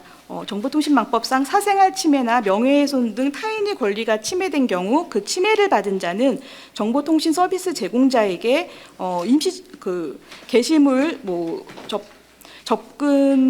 게시물에 대해서 요청을 할 수가 있고요. 정보통신 서비스 제공자는 이런 삭제 요청을 받았을 경우에 그 권리 침해를 판단하기 어렵거나 당사자 간의 다툼이 예상되는 경우에는 삭제를 하는 대신에 임시적으로 차단을 하는 조치를 할 수 있습니다. 그리고 이 임시조치 기간은 30일 이내로 한다고 되어 있고요. 좀 더 자세히 살펴보면은 요청자가 명예훼손이나 아니면은 뭐 사생활 침해로 권리 침해 신고를 할 수가 있고, 그럼 이거를 검토를 해서 게시 중단 처리가 됩니다. 게시 중단 처리가 된 다음에 신고자와 게시자에게 함께 안내가 됩니다. 이때 게시자가 별다른 불복을 하지 않으면은 그대로 게시물이 삭제가 되는 거고요. 게시자가 30일 이내에 재게시 요청을 하면은 이거를 검토해서 복원이 됩니다. 이렇게 복원된 이후에는 당사자 간 협의나 또는 방송통신위원회의 심의 판단, 법원 판단을 통해서 해결하도록 되어 있습니다. 참고로 사생활 침해로 접수된 접수된 경우에는 재개시 요청이 와도 정말 이거는 사생활 정말 개인정보가 아니야라는 경우가 제외하고는 대부분 게시글 삭제를 해주고 있고 복원해주는 경우는 네이버의 경우에는 좀 드물게 하고 있습니다. 그래서 대부분 사생활 침해로 접수된 임시조치 게시물에 대해서는 삭제 조치가 이루어지고 있는 편이고요. 그래서 제가 생각했을 때 그러면은 자기 게시물 접근 배제 요청권과 이런 정보통신망법의 임시조치의 차이점이 뭘까 했을 때에 자기 게시물 접근 배제 요청권은 자신이 작성한 게시물에 대해 삭제를 요청하는 데에 반해서 정보통신망법상 임시조치는 타인이 작성한 게시물에 대해 행사하도록 되어 있고 자기 게시물 접근 배제 요청권은 권리 침해가 없어도 정보 주체의 개인정보 자기결정권을 존중해서 보장하는 데 반해서 정보통신망법상 임시조치는 사생활 침해 같은 정보 주체의 권리 침해 발생을 전제로 합니다. 다만 네이버 같은 경우에는 이것이 명백하게 정보 주체의 권리 침해로 보기 어려운 경우라고 하더라도 개인정보면은 임시조치도 웬만하면 다 이렇게 수용하고 있는 편입니다. 그리고 자기 게시물 접근 배제 요청권은 법령이 아닌 가이드라인에 따른 처리인 반면에 정보통신망법상 권리 침해는 법률에 명시적인 조항이 있다는 차이가 있는 것으로 보입니다. 그리고 그 외에 유사한 제도로는 개인정보보호법상 정정 삭제 요구권, 처리 정지 요구권이 있어 보입니다. 뒤에서 좀 살펴보면은 개인정보 삭제 요구권은 자신이 개인정보를 열람한 정보 주체가 개인정보 처리자에게 그 개인정보의 삭제를 요구할 수 있는 권리고요. 또 특이하게 우리나라 개인정보보호법은 개인정보의 열람을 거친 후에 그 삭제를 요청할 수 있도록 되어 있습니다. 그래서 사실 열람을 하지 않고 바로 정정이나 삭제를 요청한다면은 열람을 하지 않았다고 해서 약간 그거를 거절할 수 있죠. 네. 그리고 그 삭제 요구권에 대한 거절 사유로는 다른 법령에서 그 개인정보가 수집 대상으로 명시되어 있는 경우에 한해서만 삭제를 요구할 수 없도록 삭제를 하지 않을 수 있도록 되어 있습니다. 개인정보 처리 정지 요구권은 개인정보 처리 활동에 대한 정지를 요구하는 것으로 동의 처리권보다 적용 범위가 더 넓다라고 개인정보보호 해설서에 나와 있고요. 처리 정지 요구에 대해서 이유를 소명할 필요 없이 정보 주체는 언제든지 요구 가능하다고 되어 있습니다. 그리고 정보 주체의 요구가 있으면은 지체 없이 해당 개인정보를 파기하거나 필요한 조치를 하도록 되어 있고요. 파기 외에 처리 정지로 가능한 조치로는 해당 개인정보를 이용 또는 제공하지 않도록 해당 개인정보를 별도로 분리하여 보관하는 방법 등이 나와 있습니다. 그런데 사실 실무상으로는 개인정보 삭제 요구권과 개인정보 처리 정지 요구권, 그중에서도 전부 처리 정지 요구권과의 구별이 실익이 조금 모호한 부분이 있습니다. 사실 보관에도 처리가 있는데 개인정보 전부에 대해서 처리 정지를 요구했을 때에 그러면은 이게 삭제 요구권과 어떤 차이가 있지라는 궁금증이 있고요. 이러한 부분에 대해서는 오늘 법화 관련해서 되게 저명하신 교수님들과 변호사분들이 많이 계시니까 좋은 의견들을 주시면은 제가 실무에 많이 참고가 될 수 있을 것 같습니다. 그리고 개인정보 처리 정지 요구권을 거절하기 위한 사유가 나와 있는데 그 부분은 뒤에서 정리가 한 번 더 되어 있으니까 넘어가도록 하겠습니다. 그럼 자기 게시물 접근 배제 요청권과 개인정보보호법상 삭제 요구권, 처리 정지 요구권이 차이점이 뭐냐 생각했을 때에 제가 생각했을 때의 내용입니다. 접근 배제 요청권은 접근 배제 요청권 중에서 게시물 삭제는 개인정보 삭제 요구권으로 검색제의 요청은 개인정보 처리 정지 요구권으로 행사가 가능할 수 있지 않을까? 만약에 가능하지 않다면은 개인정보 처리자들은 왜 이거를 가능하지 않다라고 정보 주체한테 말할 수 있을까라고 궁금하고요. 자기 게시물 접근 배제 요청권은 정보 주체 본인이 작성한 게시물에 대해서만 요청 가능하지만 개인정보 삭제 요구권이나 개인정보 처리 정지 요구권은 정보 주체 외로부터 수집한 개인정보에 대해서도 요구 가능하지 않을까? 만약에 요구가 가능하지 않다면은 그러면 어떤 이유로 요구 가능하지 않다라고 봐야 할까? 그리고 개인정보 삭제 요구권, 개인정보 처리 정지 요구권을 개인정보가 일부 포함된 게시물, 그것도 특히 타인의 게시물에 대해서 행사 가능하다고 인정하는 것이 법 문헌상 만약에 가능하다 할지라도 이게 정책적으로 바람직할까에 대해서 의문을 갖고 있습니다. 제가 이런 의문을 갖는 이유는 한 가지 간단한 예시를 들었는데 만약에 정무직 공무원 A가 범죄를 저질렀고 이 소식이 기사에 나왔습니다. 그리고 해당 기사를 본 네티즌들이 그 내용을 뭐 블로그나 SNS 등에서 언급하였는데 A가 정보통신망법상 임시조치 또는 개인정보 삭제 요구권 같은 거를 주장을 해서 그 블로그 게시글이나 SNS 게시글을 삭제해달라고 요청했을 때에 기업은 이걸 삭제해줘야 되느냐 했을 때에 이 키소에서 만든 정책 규정에 따르면은 정무직 공무원 등 공인인 경우에는 자신이 공적 업무와 관련된 내용이 명백히 허위 사실이 아닌 한 명예훼손 관련 임시조치 대상이 아닌 것으로 봅니다. 그리고 정무직 공무원 등 공인에 해당하지 않는 경우에도 공직자, 언론사 등 임시조치 등을 요청하는 게시물의 내용이 그 업무에 관한 것으로서 공적 관심사에 해당하는 것일 때에는 아래 두 가지 경우를 제외하고는 임시조치 대상이 아닌 것으로 본다라고 정책을 정하고 있습니다. 그래서 정보통신망법상 임시조치인 경우에는 약간 그 이용자, 정보 주체의 권리와 일반 시민들의 알 권리 뭐 그런 거랑 좀 균형을 맞추기 위해서 정책적으로 이렇게 키소라는 곳에서 정책을 정하고 있는 게 있는데 만약에 이 사람이 임시조치가 아니라 개인정보 열람 삭제 요구권을 요청했을 때에는 그러면은 이거를 어떻게 받아들여야 될지 그런 거에 대해서 좀 고민이 되고 됩니다. 왜냐하면은 개인정보 처리자가 정보 주체의 요구를 거절할 수 있는 경우를 봤을 때에 GDPR 제17조 삭제권에는 표현과 정보의 자유에 대한 권리 행사를 제한할 경우에는 이를 거절할 수 있다 이런 내용이 나오고요. 여러 가지 삭제권을 거절할 수 있는 경우가 있습니다. 근데 우리 법 제36조 개인정보 정정 삭제 요구권에는 다른 법령에서 그 개인정보가 수집 대상으로 명시되어 있는 경우, 그래서 뭐 전상법상 뭐 5년간 보관해야 된다, 3년간 보관해야 된다 그런 규정이 있지 않은 한 정보 주체한테 무제한의 삭제 요구권을 인정하고 있습니다. 반면에 좀 제37조 개인정보의 처리 정지 요구권은 조금 더 다양한 그 거절 사유가 있지만 여기에 표현의 자유라든지 뭐 그런 언론 출판의 자유 같은 경우는 포함되어 있지 않고요. 네. 이런 거를 봤을 때에 제가 마지막으로 이렇게 말씀을 드리면 지우개 서비스는 어떤 의의가 있냐라고 생각했을 때에 되게 유명한 누구나 여기 계신 분들 다 아시는 격언일 텐데 권리위에 잠자는 자는 보호받지 못한다고 했는데 대표적으로 권리위에 잠자는 자가 아마 우리 아동 청소년일 겁니다. 아동 청소년들은 자신에게 어떤 권리가 있는지 잘 모르기 때문에 뭐 이런 정보통신망법이 임시조치나 아니면 개인정보보호법상 개인정보 삭제 요구권, 뭐 접근 배제 요청권 이런 게 있는지를 모르기 때문에 자신이 작성한 게시물을 삭제하지 못했을 때에 그냥 고통만 받고 그거에 대해서 뾰족한 방법이 없는데 개인정보보호위원회에서 되게 적극적으로 이렇게 지우개 서비스를 하고 있다라고 홍보를 하고 이런 어려움을 겪고 있는 아동 청소년들한테 도움을 주는 것은 굉장히 큰 의의가 있다라고 생각을 합니다.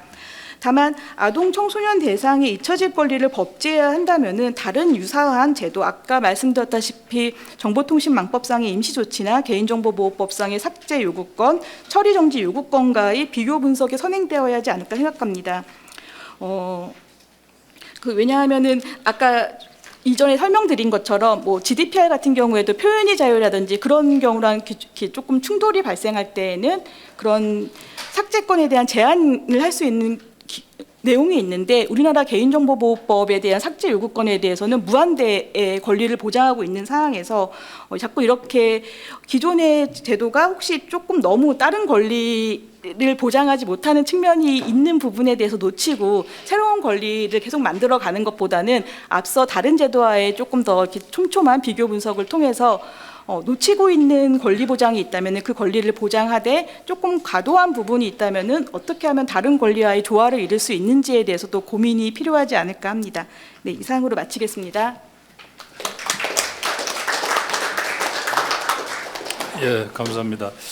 이재림 이사님께서 지금 네이버에서 직접 이제 개인정보 보호 업무를 하고 있어서 실무간에 이제 겪은 여러 가지 이제 경험이 아주 많이 녹아 있는 이제 발표를 들었습니다. 잊힐 권리 또는 이제 그 망법에 있는 이제 임시조치 그다음에 개인정보보호법에 있는 이제 삭제 요구 등이 서로 사실은 다 관련이 있고 관련이 있는데도 또 딱 들어맞게 이렇게 가지는 않는 것 같습니다. 그래서 여러 가지 이제 논란이 많은데요. 뭐 이제 재밌는 거는 이제 아까 두 분 다 말씀이 이제 그 곤잘레스 변호사 얘기를 하는데 이게 뭐 좀 약간 우스개를 하면 이제 그 우리 법에서는 이제 유명한 사람이 몇 사람이 있습니다. 옛날에 그 우리 형사법의 미란다 판결에 나오는 미란다 너무 굉장히 유명하죠. 그 뭐 진술거부권 고지 관련해서 이제 계속 회자되는 인물이고 이 곤잘레스라는 분은 괜히 그냥 그 판결을 받아가지고 10년 전부터 지금 이 인터넷법이나 개인정보보호법 하는 사람 모르는 사람이 없습니다. 그래서 뭐 우스개로 한번 만나봤으면 좋겠다는 생각이 들 정도로 워낙 유명한 사람인데 오늘 또 듣네요. 그래서 이게 이제 지난 회차까지는 이제 인공지능 뭐 제 입장에서 보면은 뭐 인공지능 관련해서 아주 어려운 얘기가 많이 나와서 참 어려웠습니다.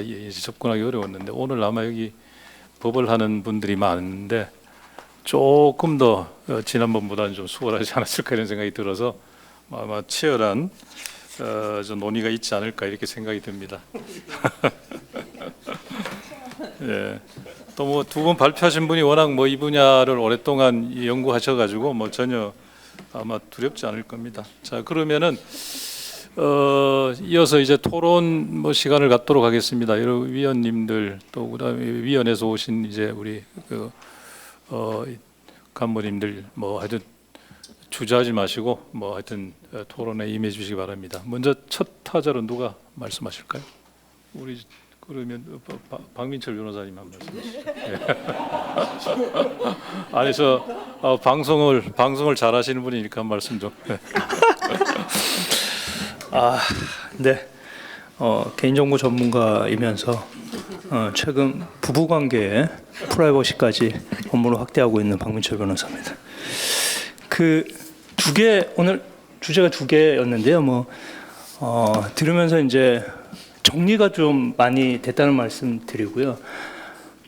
특히 이치 권리가 뒤였으니까 이치 권리 먼저 말씀을 좀 드리면 그 이제 조항들 다 잘 나열해 주셨어요. 그러니까 저희가 사실 업무를 하면서 이치 권리와 관련해서 질문을 받으면 이제 이렇게 검토를 할 수밖에 없거든요. 그러니까 망법상에 그다음에 개인정보보호법상에 관련해서 주장할 수 있는 거 그런 걸 쭉 할 수밖에 없는데 이제 다 이제 설치를 해 주셨는데 개보법상에 이제 저희가 이제 항상 걸리는 게 이 34조 2입니다. 보면 34조 2 좀 잠깐 읽어드리면 노출된 개인정보의 삭제 차단 2조항. 그래서 이러한 개인정보 처리자는 고유 식별정보, 계좌정보, 신용카드 정보 등 개인정보가 정보통신망을 통하여 공중에 노출되지 아니하도록 하여야 한다. 이 조항이 있잖아요. 그다음에 2항에는 뭐 보호위원회 또는 전문기관의 요청이 있는 경우 해당 정보를 삭제하거나 차단하는 등 필요한 조치를 하여야 한다. 그래서 이 조항이 저희가 걸립니다. 보면 그래서 아까 말씀 주신 대로 망법상의 임시조치, 그 다음에 개인정보 주체가 가지고 있는 처리 정지권, 삭제권. 그게 이제 그 범위가 직접 수집한 거에 해당되냐, 아니면 다른 출처로부터 수집한 거에도 해당되냐. 근데 저희가 그러다 보면 수집 출처를 정확하게 알 수 없는 공개된 정보를 활용하는 경우. 그러면 이제 그 아까 조항들이 적용하기가 좀 쉽지 않은 상황인데 이 조항을 이제 또 이칠 권리의 아주 일반적인 규정으로 적용할 수 있을까? 이게 이제 하나의 이슈일 것 같고요, 보면. 그래서 이 부분을 그냥 문구대로 해석해가지고 좀 확대된 해석으로 한다라고 하면 이거 모든 개인정보다. 앞에 물론 그 되게 고유 식별 정보랑 몇 가지를 딱 해놨습니다. 근데 이제 등 개인정보 이렇게 돼 있거든요. 그래서 그거를 이제 일반화된 개인정보를 다 포함하는 것으로 만약에 해석해서 한다 그러면 이 조항으로 거의 이칠 권리를 해소할 수 있는 규정이 아닌가 이렇게도 좀 보고 있습니다. 그래서 이 규정도 같이 지금 논의한 규정 안에서 같이 좀 고려를 해가지고 이칠 권리의 논의가 돼야 되겠다 이렇게 생각을 하나 하고 있고요. 그 다음에 두 번째는 저 아동은 사실 이게 잘 모르겠더라고요. 그러니까 애가 있을 때와 애가 커갈 때마다 생각이 달라지는, 부모로서의 생각이 계속 달라지는 것 같아요. 그래서 제가 이 아동과 관련해 가지고 뭐 위치 정보도 그렇고 개인 정보도 그렇고 논의를 막 하다 보면 그분이 지금 현재의 자녀의 나이를 알 수 있는 그런 상황이 되더라고요. 근데 저는 이제 그 아동의 권리 보호가 필요한데 그거를 구체화해서 특별하게 어떤 규정을 그러면 좀 손봐서 아동의 권리를 더 보호할 수 있을까? 이 부분 잘은 안 잡힌다라는 말씀 조금 드리고 싶고요. 그래서 좀 구체화했으면 좋겠다라는 거고, 그다음에 아까 그 청소년 부분의 구간을 이제 설정하는데 결국 저는 이걸 민법하고 다르게 생각할 수 있을까라는 생각이 강하게 들고, 결국에는 청소년 보호법상, 민법상 성년 19세, 제가 요즘 이혼 사건을 많이 하다 보니까 양육권은 19세 성년 될 때까지, 양육과 친권의 개념이 거기까지 미치는 나이기 때문에 그것과 과연 개인정보의 청소년 구간을 설정할 때 다르게 뭔가 갖고 갈 수 있을까? 그래서 좀 일치화된 일관성을 가진 그런 연령 기준을 좀 만약에 청소년을 도입한다고 하더라도 고려해야 되지 않을까 이렇게 생각하고 있습니다. 네, 고맙습니다. 예, 감사합니다. 바로 말씀을 그냥 다 해주시네요. 다 이게 미리 다 준비를 해주셨던 것으로 생각이 듭니다. 예, 다음.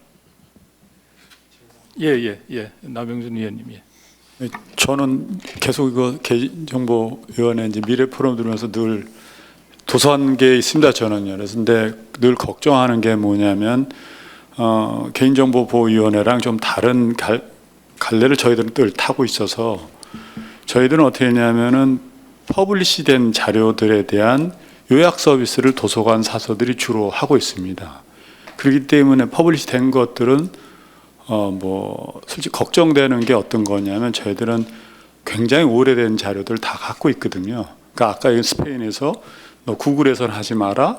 근데 너는 신문사에서는 괜찮다는데 저는 신문사를 문제는 서울대를 비롯한 모든 대학 도서관에 디지털 아카이브를 하고 있어요. 그거를 SNU 플랫폼에 올려놓은 거예요.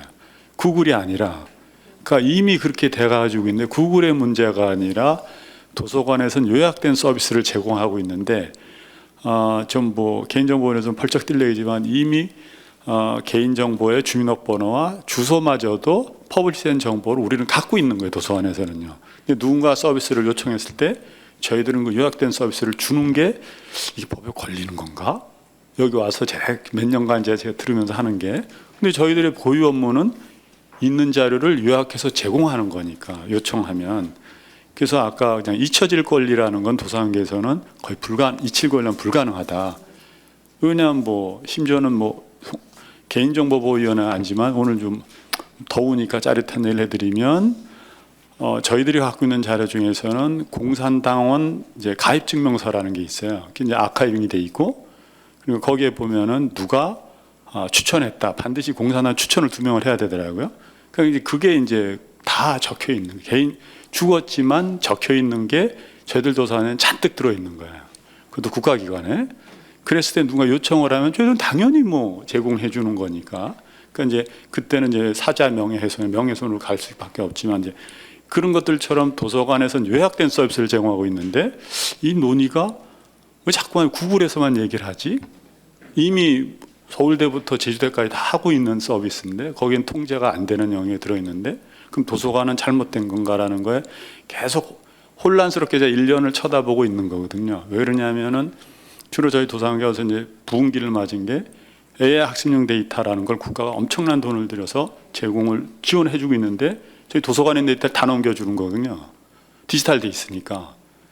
그러니까 이제 그 애들은 이미 알고 있는데 야 구글에 나오지 마. 이게 크게 의미가 있을까? 이제 생각을 조금 엉뚱한 얘기입니다만 제가 늘 하고 있는 생각이 있는데 오늘 이제 두 분 발표하신 걸 들으니까 야, 이걸 어떻게 해야 되지? 우리 도서관계는 우리 서비스와 정면으로 충돌되는 일인데, 그러니까 예를 들면 특허 DB를 들여다보면 1990년도 이전에는 주민등록번호, 그 다음에 직책, 사람 이름, 한자, 집 주소가 다 공개가 되어 있습니다. 그 다음에 90년 이후는 뒷자리 번호가 지어져 있지만 짜릿한 집 주소, 전화번호, 연락처, 이메일, 개인 번호, 직장, 직책이 다 공개되어 있는데 그러니까 목적을 가지고 우리 또 개인정보의 특징이 뭐냐면 도서관에서 이런 정보 필요할 때 절대 묻지 않거든요. 그건 진짜 프라이빗한 거니까. 그러니까 우리는 그걸 제공해 주는데 이럴 때는 어떻게 해야 되지? 개인정보를 우리 마음대로 빼도 되나? 뭐 이런 게 저희들은 늘 고민스러운 것 중에 하나예요. 근데 오늘 두 분 발표하시는 것, 지난번 발표한 AI용 대퇴한 때 그때도 말씀을 드려야 되나 하다 고민하다가 야, 이거 우리 도서관계는 어떻게 해야 되지라는 고민을 굉장히 많이 하고 있는데 저희들은 주된 업이 그 업입니다. 그 다음에 또 하나는 해외에 있는 국내 개인정보를 우리가 보호할 수가 있는가. 왜냐하면 저희가 갖고 온 게 지금 미국에 있는 국가기록청과 미국 LC에 굉장히 많은 정보가 가 있어요. 우리나라 살아있는 분들께요. 근데 걔들은 공개가 돼서 디지털라이징을 해서 갖고 와서 우리나라 국립중앙도서관에서 디지털라이징 서비스를 하고 있는데 그게 이걸 어떻게 해야 되지 이제 고민을 많이 하다가 제가 한번 뭐 여쭤보는 겁니다. 저희들 고민하고 있는 영역이 그 대목입니다. 요청된 개인정보 서비스가 내가 제공해 주는 게 잘못된 것인가 뭐라는 거에 대한 겁니다. 그래서 제가 이제 그런 것들도 나중에 네이버랑 비슷한 입장이죠. 저희들은. 그래서 한번 기회가 되시면 뭐 좋은 아이디어를 지금 도서관계에서 받아들여서 운영할 수 있습니다. 그러니까 제가 걱정되고 살짝 겁이 나서 제가 한번 말을 먼저 해봤습니다. 예. 그 뭐 지금 답변을 하실 수 있으면 바로 답변을 하시고요. 아니면 나중에 다 이거 뭐 저 말씀을 더 듣고 해도 될 것 같고요. 지금 예. 혹시 또 말씀하실 분 있으세요? 이게 그러니까 굉장히 고민스러운 부분. 사실 이게 아까 제가 이제 발제 마무리할 때 말씀드렸던 것처럼 예를 들어서 이칠 권리라는 것은 굉장히 컨트로버셜한 이제 양반론이 다 가능한 그런 권리이고 그것을 옹호하는 입장과 반대하는 입장이 다 나름대로의 옳은 당위를 가지고 있기 때문에 굉장히 어려운 문제인 것 같습니다. 그래서 사실은 이게 이칠 권리라는 것이 사회적으로 어느 정도 될 것이냐에 대한 합의가 다, 그러니까 저는 이제 오늘 저의 발제 내용에 한정돼서 말씀을 드리면은 저는 사실은 이제 저의 발제의 시작은 아동 청소년은 아까 말씀드렸던 것처럼 데이터 서브젝트로서 굉장히 특수한 특성을 가지고 있는 대상이기 때문에 저희가 예를 들어서 아까 의장님께서 말씀을 하셨을 때 약간 아동을 보호해야지 된다는 것이 대전제에 깔리면은 사회적으로 다른 접근이 필요한 것처럼 예를 들어서 저희가 이제 학교 주변은 30km로 달려야 되잖아요. 일반적으로 50km로 달리는 도로에서 학교 주변은 30km로 달려야 되는 이유는 아동 청소년들이 튀어나올 가능성이 굉장히 크고 그런 것들에 있어서 보호를 해야지 되기 때문에 더 많은 주의를 사회 전반이 기울여야지 된다는 것에 대한 합의가 이루어진 것처럼 그렇다면은 우리가 개인정보라는 것을 보호하는 데 있어서 아동 청소년을 특수한 대상으로 생각을 하고 그들의 특수성을 고려를 한다면은 차별화된 접근이 필요하다는 것이 합의가 된 상태에서 접근이 돼야 되는 것이 아닌가라는 생각이 일차적으로 들어서 그래서 뒤에 말씀드렸던 예를 들어서 이칠 권리라든지 그런 것들이 사회적으로 합의가 다 된 다음에 그 안에서 아동 청소년에 대해서 다시 접근을 하자라고 얘기를 하는 것과는 조금 다르게 접근이 되지 않을까. 그래서 이칠 권리에서 이제 일반적으로 저희가 생각하는 뭐 대중의 알 권리라든지 막 이런 것들에서 강조되는 그 권리와 상충되는 가치가 아동 청소년의 경우에는 조금 다르지 않나.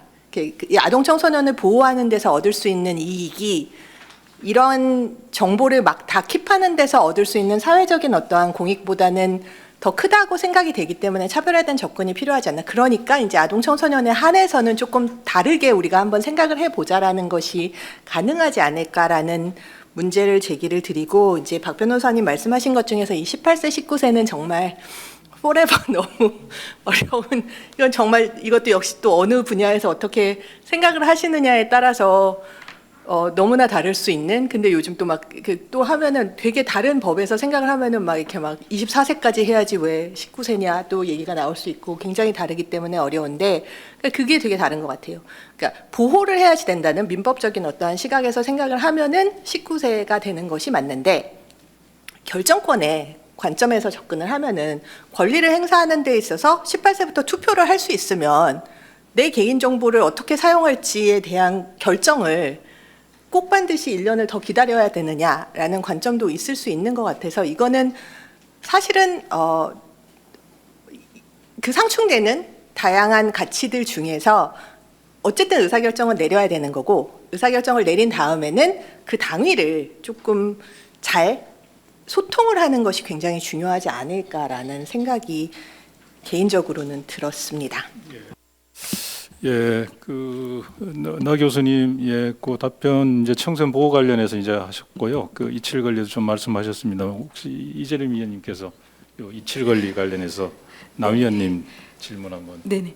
그 답변해 남영준 의원님 고민에 동감을 하고 제가 GDPR 제17조에서도 보면은 공익적 기록 보전 목적으로는 정보 주체의 삭제권을 약간 받아들이지 않을 수 있는 내용이 있잖아요. 그래서 우리나라의 삭제권은 아까 설명드렸다시피 다른 법령에 의해서 보관 사유가 있는 경우를 제외하고는 정보 주체한테 무한대의 삭제권을 보장하고 있는 거기 때문에 우리나라의 삭제권에 이런 거를 조금 도입을 검토를 해볼 필요가 있지 않나, 이런 걸 좀 도입을 하고 이런 도서관계의 어려움 같은 거에 대해서 개인정보보호위원회에서 심의 조정을 통해서 이거는 공익적 기록 보존이 더 중대해라고 결정을 하거나 이거는 공익적 기록 보존보다 정보 주체의 권리가 더 우선해라고 심의 의결을 해서 풀어가야 되지 않나라는 좀 고민이 들었고요.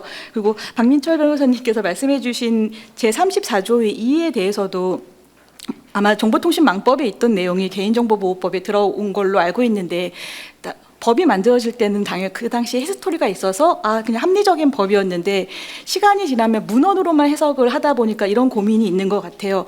잘 아시고 계시겠지만 이 조항이 들어왔던 거는 뭐 네이버나 뭐 다음이나 그런 데에서 뭐 주민등록번호 같은 것이 검색이 되고 그럴 때 키사에서 이거를 검색 삭제해줘, 게시물 삭제해줘 요청을 했을 때에 뭐 네이버나 다음 같은 경우에는 잘 응했지만 이런 거에 잘 응해주지 않는 기업도 있었기 때문에 이거를 법제화해서 의무화했던 내용이었었는데, 이게 이제 개인정보보호법에 들어오고 이제 공중에 노출된 이제 주민등록번호 같은 거 외에 일반적인 개인정보에도 적용이 되냐, 이것이 이칠권리에 적용되는 조항이냐라는 고민이 생긴 건데, 사실 이칠권리에 적용하면은 바람직하지 않지 않나라는 개인적인 의견은 있는데, 이 부분에 대해서는 망법이나 개인정보보호법에 대해서 오래 연구하신 최경진 교수님은 어떻게 생각하시나요? 네, 사실은 저는 이 이슈, 이 아동 청소년 개인정보 보호 이슈 나오면 사실 드릴 말씀 너무 많아가지고 일부러 손 안 들고 그냥 끝까지 침묵하고 있고 싶었는데요. 또 기회를 또 저한테 주시니 좀 말씀을 좀 드리면, 일단 지금 말씀하신 조문은 저는 연역적으로 봤을 때에는 사실 주민등록번호 등과 같은 고유식별 정보 노출과 관련된 조문이었기 때문에 뒤에 등 개인정보라고 돼 있긴 하지만 연역적인 측면에서의 그런 고려를 하면 해석을 최대한 좁혀야 되지 않을까 싶은 생각을 합니다. 그래서 고유식별 정보나 또는 그에 준하는 정보, 예시가 다 그런 것들이거든요. 그래서 그에 준하는 정보 정도로 해야지 되지, 그걸 확장하는 거는 좀 바람직하진 않은 것 같고, 만약에 위원회가 그렇게 해석하시고 싶다면 추후에라도 그 법조문을 좀 정비할 필요가 있을 것 같습니다. 그렇지 않으면 이 조문이 너무 넓어져 가지고요. 사실 여러 가지 우리 개인정보의 그런 공개된 개인정보 활용이라든가 등등과 충돌할 수도 있기 때문에 이거는 좀 정비가 필요할 것 같고요.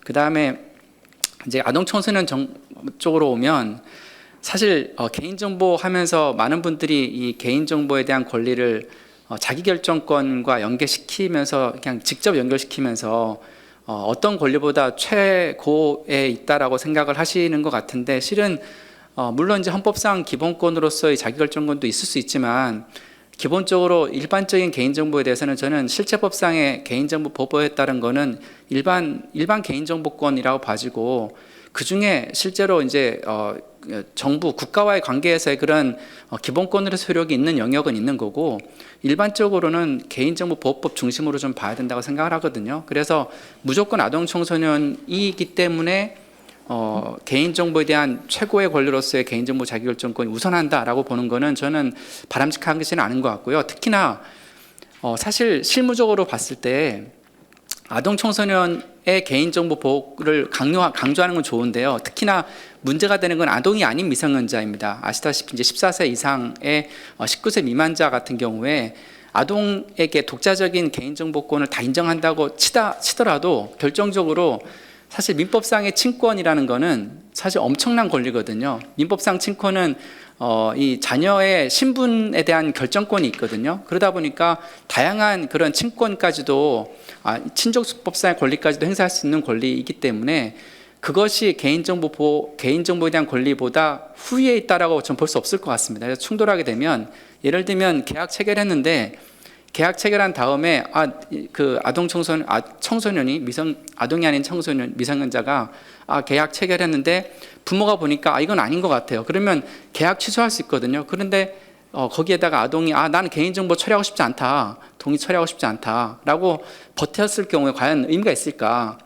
반대로 그러면 법정 대리인 또는 친권자가 이 계약 취소를 못하는 거냐? 왜냐하면 개인정보에 대한 권리랑 충돌하기 때문에 그럴 수 없을 것 같거든요. 그래서 민법과의 그런 조화로운 해석이 좀 필요한 영역이 아닌가라는 생각이 들고, 그래서 무엇보다 연령 적합 설계 같은 것들이 나오긴 하지만 특히나 이 아동이 아닌 미성년자의 개인정보 보호에 있어서 법정 대리인의 권리와 개인정보에 대한 권리와 그다음에 아동이 아닌 미성년자의 권리 충돌을 어떻게 해결할 거냐라는 이슈는 좀 다뤄봐야 될 것 같고, 특히나 우리 개보법에 있는 개인정보법에 있는 그 정보 주체 권리의 규정이 있거든요. 이 규정에 대한 해석이 아직까지 좀 사실 명확하지 않은 게 많습니다. 그 중에 하나가 저는 도대체 이 법정 대리인이 어디까지 권리 행사할 수 있을 것인가라는 거를 좀 명확히 할 필요가 있을 것 같아서 그런 논의도 좀 필요할 것 같고요. 그 다음에 나종현 교수님 발표하신 내용 중에 이제 입법적인 내용들이 있는데 제가 지금 말씀드린 그런 문제를 일부 해결해야 된다는 취지도 녹아 있는 것 같은데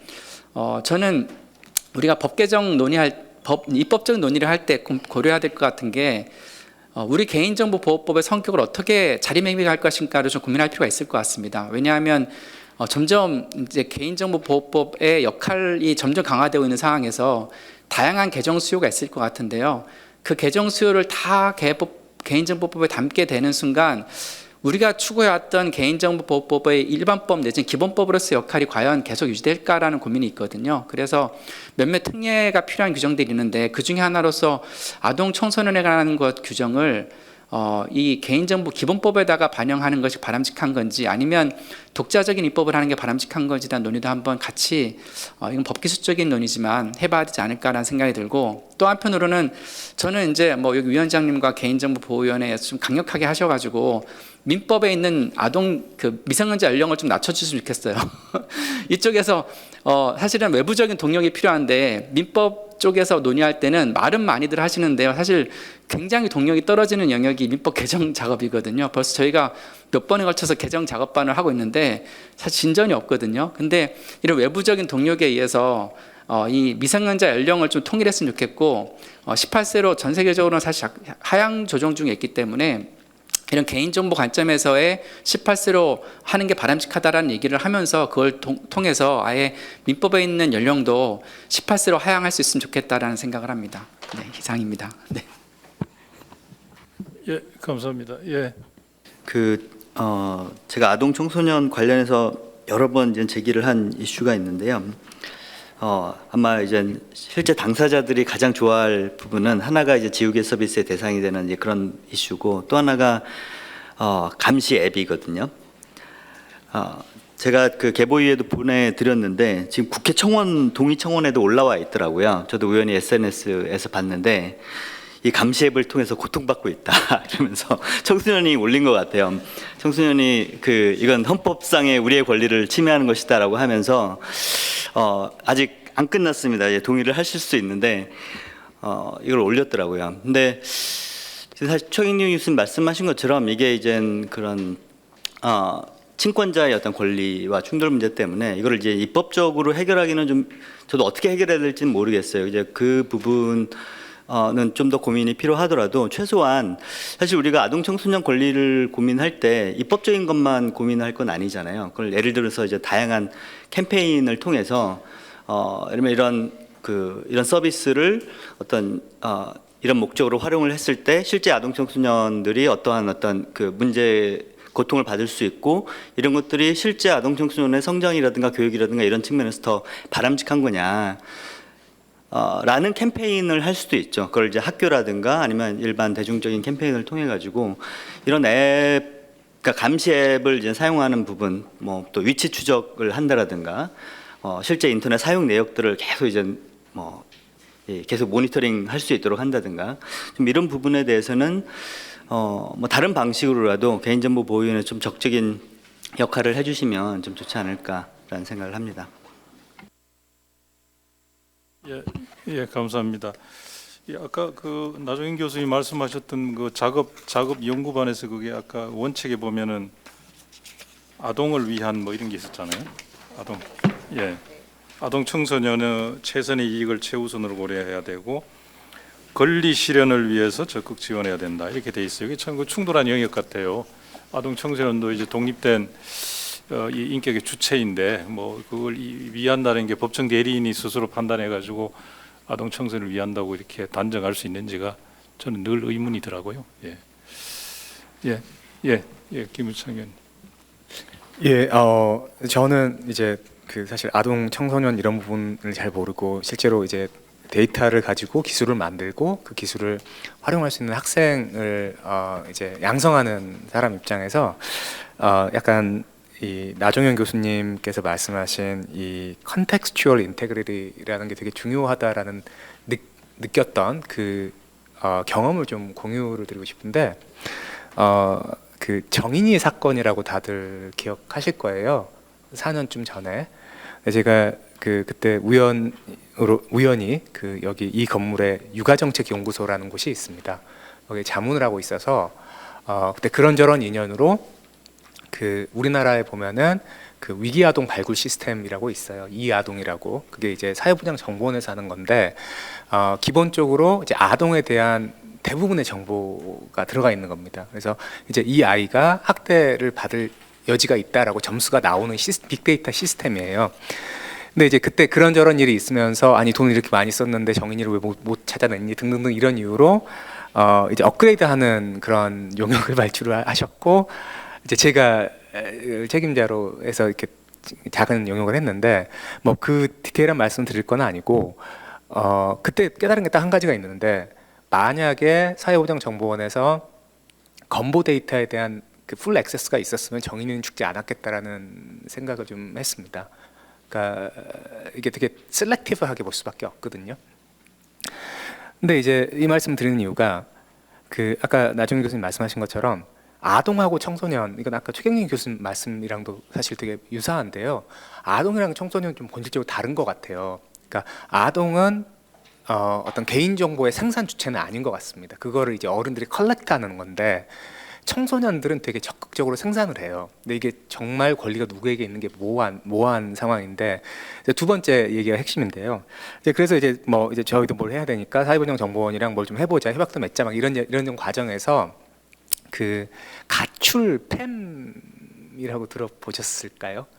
이제 그런 거를 이제 그들이 이제 만나야 되잖아요. 만나는 몇몇 사이트들이 있어요. 그러니까 지금도 그런지 모르겠는데 그 DC 인사이드에 보면은 우울증 갤러리라고 있습니다. 흑수저 갤러리 이렇게 두 개가 있는데 거기에서 애들이 만나요. 그러니까 뭔가 이제 그때 좀 개인 정보하고 그다음에 그러니까 뭐 신고가 들어올 거 아니에요. 학교 안 나가 이건 있으니까 그거하고 뭐 우울증 갤러리, 흑수저 갤러리 여기 이렇게 하면은 100%는 아니어도 일단은 자기 정보를 노출시키는 애들은 우리가 디텍트를 할 수 있지 않겠느냐라는 생각으로 이렇게 쭉 봤어요. 그러니까 실제로 뭘 해본 건 아닌데 그냥 눈으로 쭉 봤습니다. 한동안 그 두 사이트를 할 수 있을 것 같더라고요. 근데 이제 거기에서 이제 근데 그 우울증 갤러리에서 어떤 일이 있었냐면 이게 작년으로 기억하는데 그 여고생인가 여중생인가 가출한 사람 저 청소년 하나가 강남역에서 이 자살하는 거를 생중계를 했어요. 그리고 이제 그게 우울증 갤러리에서 실시간으로 이렇게 쭉 이렇게 트래킹이 되었죠. 그래서 좀 포인트는 이건 것 같아요.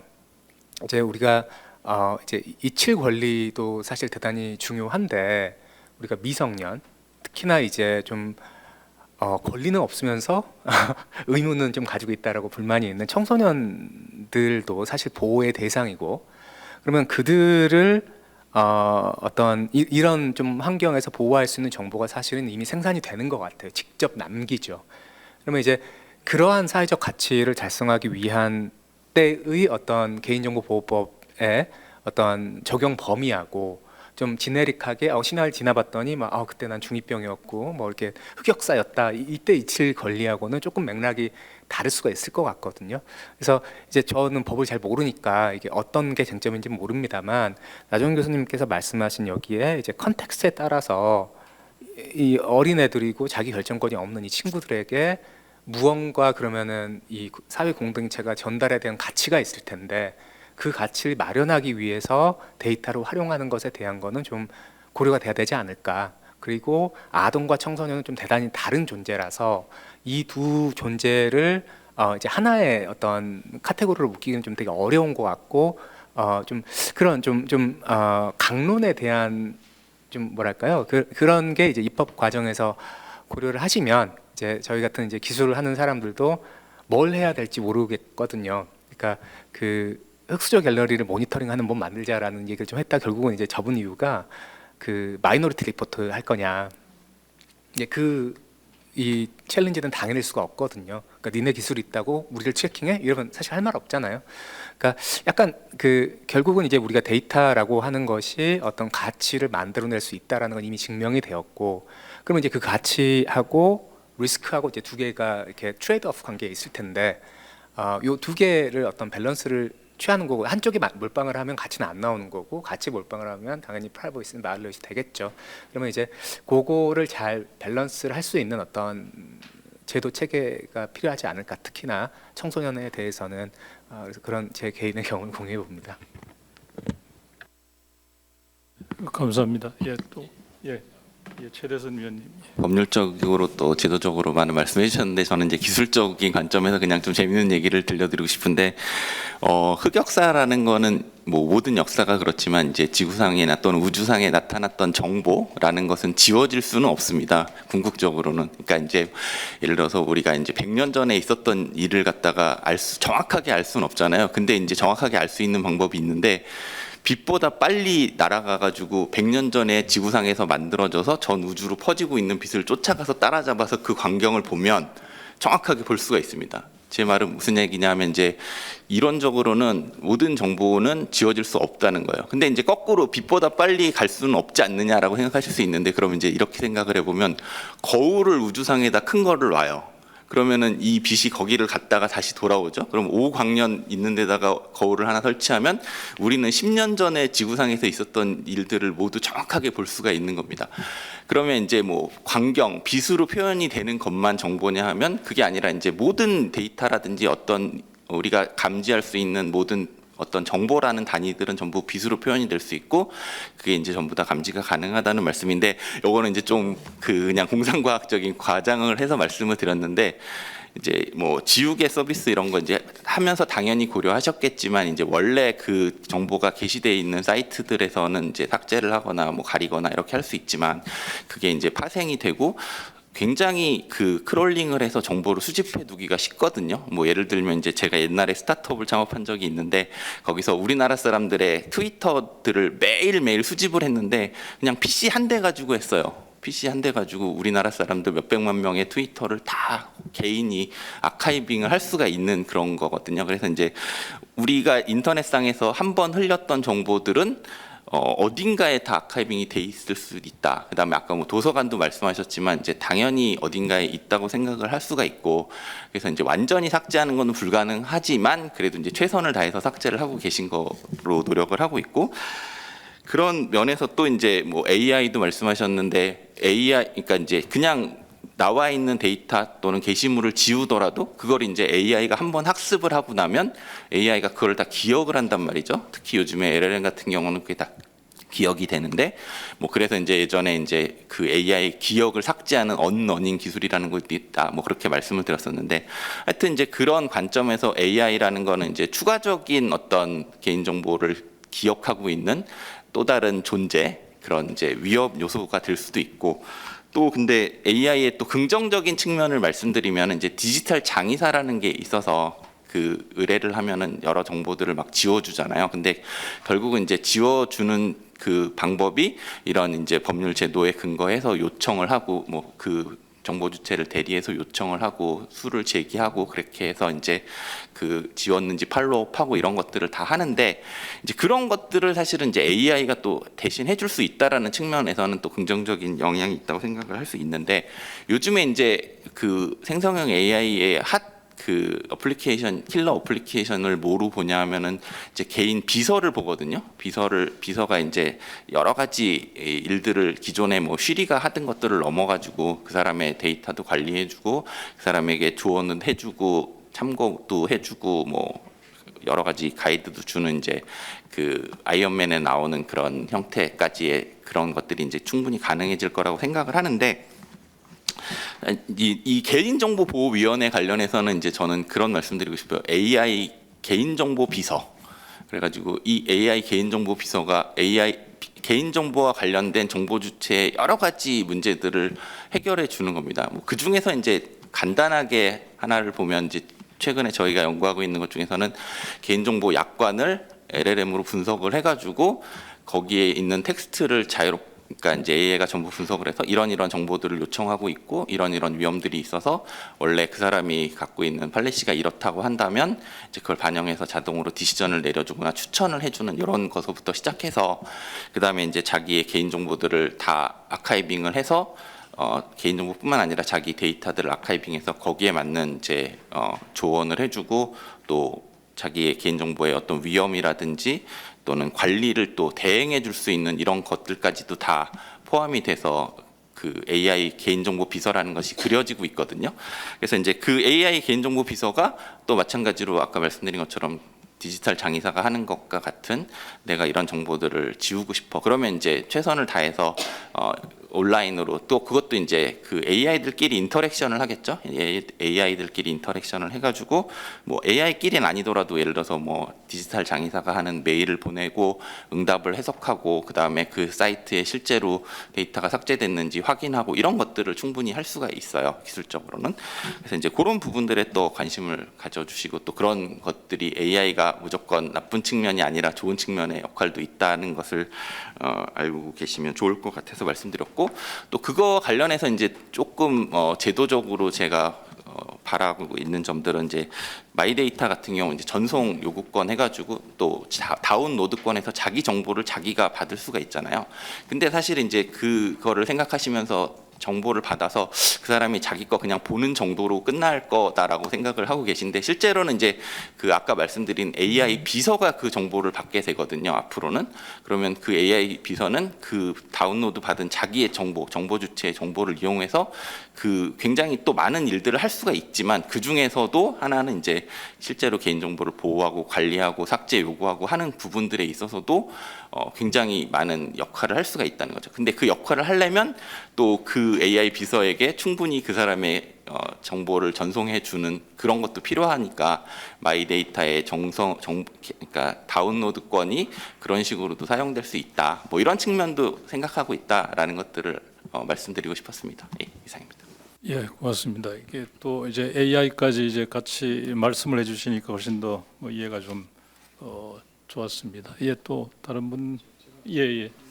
그 위칠 권리하고 알 권리는 뭐 인터넷 시대 디지털 윤리에서도 많이 논의가 됐던 얘기고 사실은 뭐 양쪽에 다 그 충분한 논리적 근거하고 타당성의 근거들 다 있는 얘기들인 것 같아요. 근데 다만 이제 아까 특히 아동과 청소년의 경우에 있어서는 우리가 가장 기본적인 디폴트를 어디로 정하느냐 그 디폴트를 정해놓고 이를테면 그 이칠 권리를 디폴트로 해놓고 다만 이제 디폴트이긴 하지만 예를 들어서 작년인가요? 일본에서 그 자기의 성범죄 기록을 지워달라고 요청했다가 기각당한 이런 경우들을 보면 물론 아동 청소년이지만 그래도 어떤 공익적인 목적이나 이런 것들로 인해서 그 제한되어야 될 것들 한계들을 좀 설정하는 방향으로 가는 게 좀 더 윤리적으로는 바람직하지 않을까라는 생각이 들고 그 한계의 정도가 아동과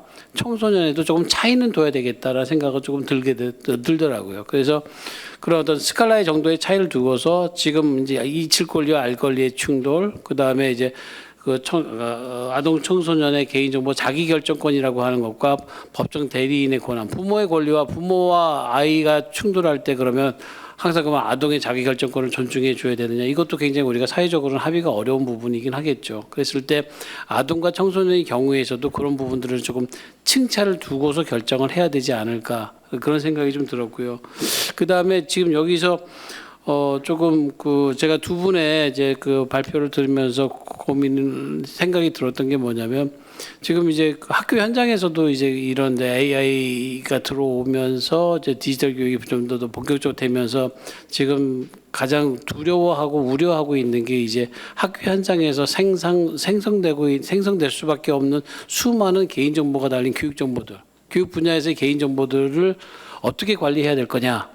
이제 이게 굉장히 중요한 문제로 다가올 것 같아요. 그래서 물론 교육부에서도 준비를 하고 있다고는 들었지만, 그 교육부에서 준비하는 것과 별도로 개보위에서도 뭔가 그런 부분에 대한 노력을 하고 계실 거라고 생각은 조금 들어요. 다만 그랬을 때 어떻게 개인정보 보호의 기준으로 사실 적용해서 하다 보면 교사들이 할 수 있는 여지가 거의 없는 상황이 돼버리고, 또 교사들도 예를 들어서 그 소프트웨어, 에듀 소프트웨어를 하는 쪽에 보면 개인정보를 주지 않는다고 하지만 실은 학습시키고 그거를 수정하는 데에서 많은 학생들의 개인정보가 넘어갈 수밖에 없거든요. 그거를 차단시켜 놓고 그 알고리즘을 개발시킨다, 그건 불가능한 얘기예요, 실은.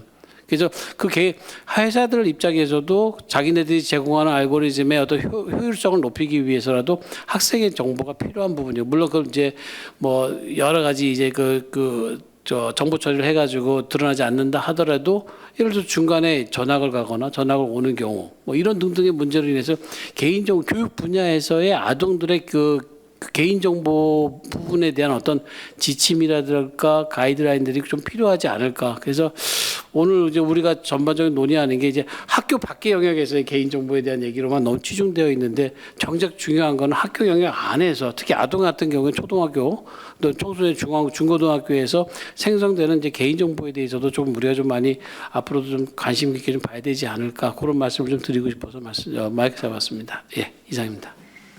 예, 변수정 교수님, 예, 감사합니다. 예, 학교 내에서 또 아동 보호 말씀하셨는데, 예. 네, 방금 이제 학교 현장에서의 그 개인정보 관리에 대해서 말씀하셨는데, 그 유치원이나 어린이집 같은 경우는 온라인으로 무슨 서류를 받는 게 아니라 오프라인으로 뭐 그 예방 접종 확인서라든지 뭐 영유아 검진 증명서, 이런 서류들을 받는데, 그런 것들을 어떻게 처리하고 나중에 폐기하고 하는지, 오프라인에서의 개인정보 그 관리 실태가 어떤지를 혹시 개인정보보호위원회에서 그걸 관여를 하는 건지, 아니면 뭐 그 소관 부처가 복지부일지 교육부일지에 어린이집이냐 유치원에 따라서 달라질 것 같은데, 거기 다 일임을 하는 건지 잘 모르겠는데요.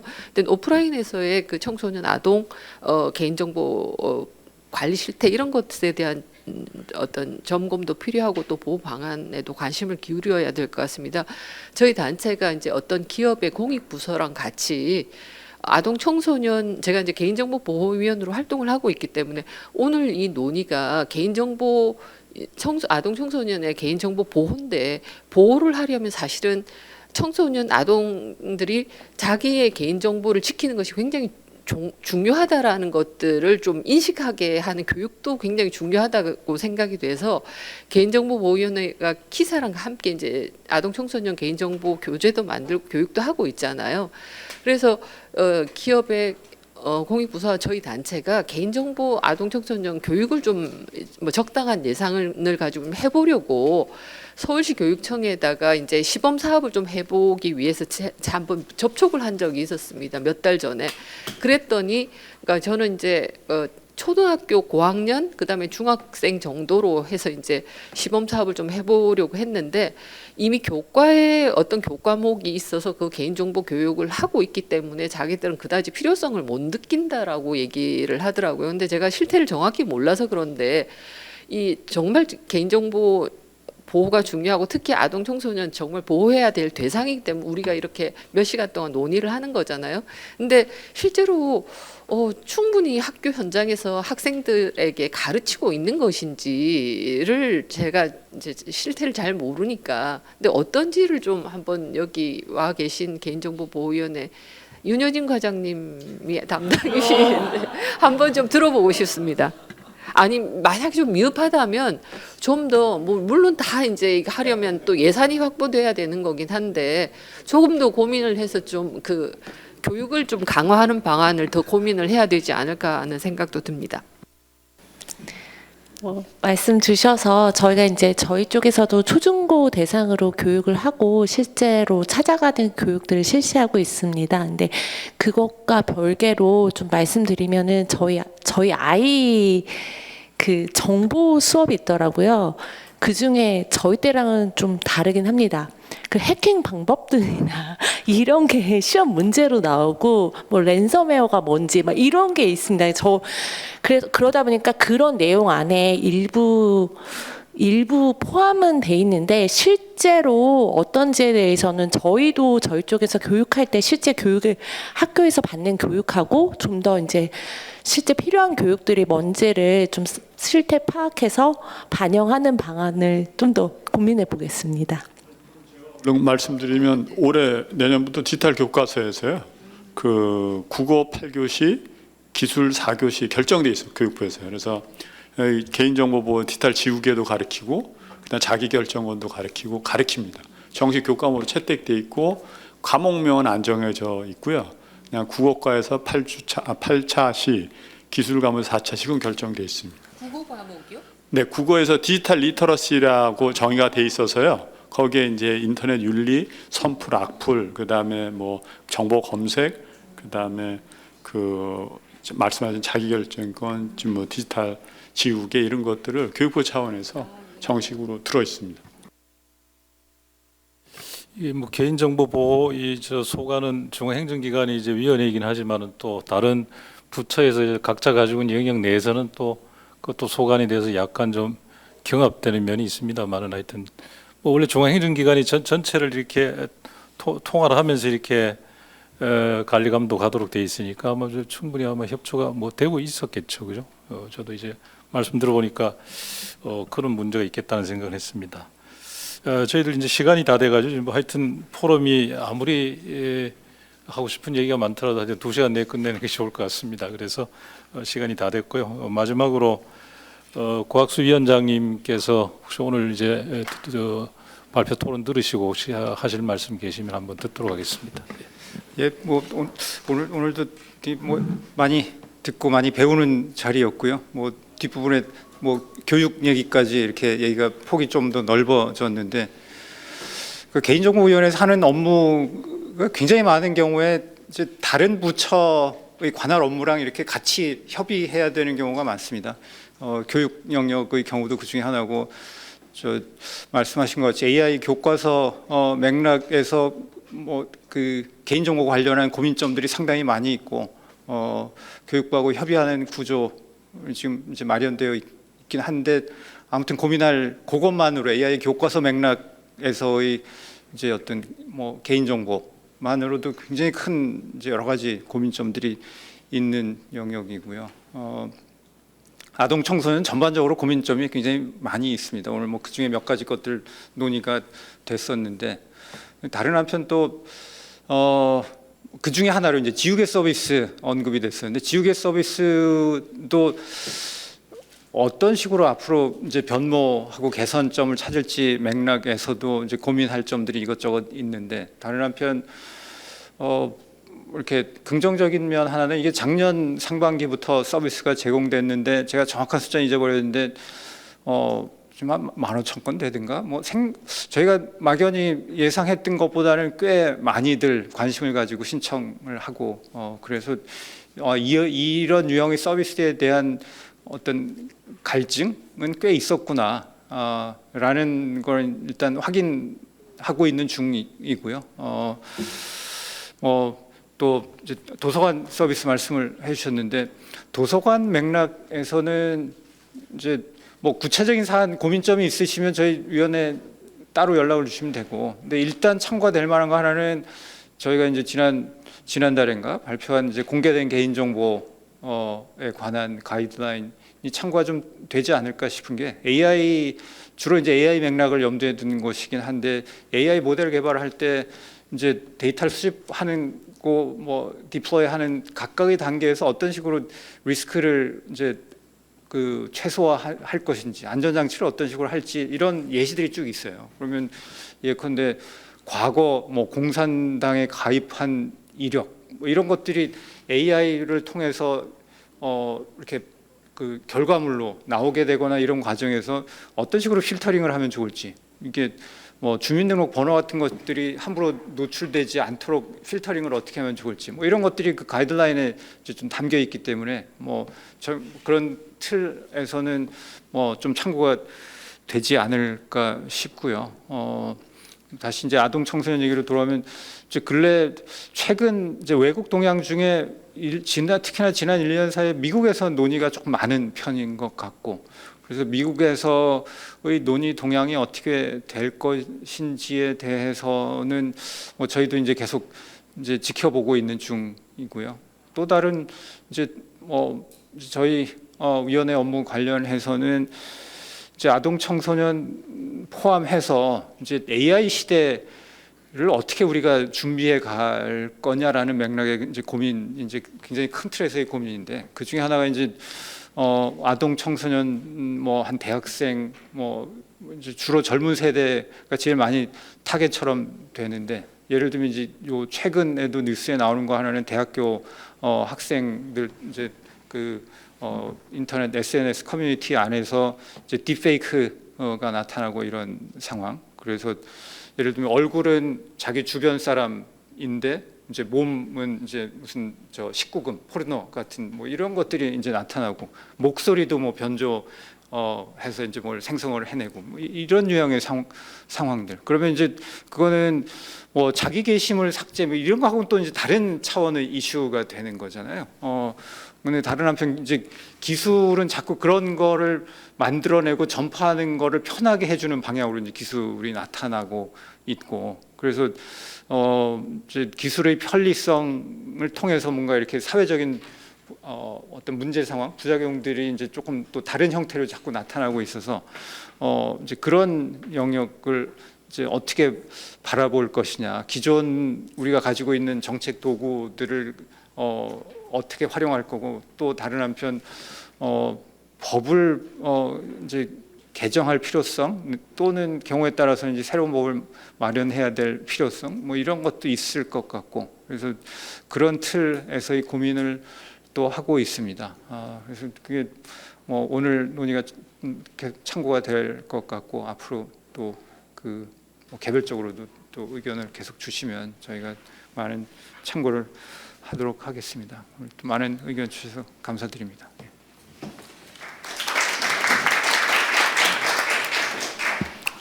예, 이상으로 4차 미래 포럼을 마치도록 하겠습니다. 오늘 좋은 발표를 해주신 두 분께 감사드리고, 또 열띤 토론을 해주신 이제 위원님들 감사드립니다. 또 좋은 이제 행사를 마련해 주신 위원회 그 고학수 위원장님을 비롯해서 여러분들께 감사를 드리겠습니다. 오늘 회의는 이상 마치고 다음 5차 회의 일정을 잠깐 안내 드리겠습니다. 그 메모를 다 해놓으셨겠지만은 10월 16일 15시입니다. 그때도 여러분들 건강하게 뵙도록 하겠습니다. 예, 감사합니다.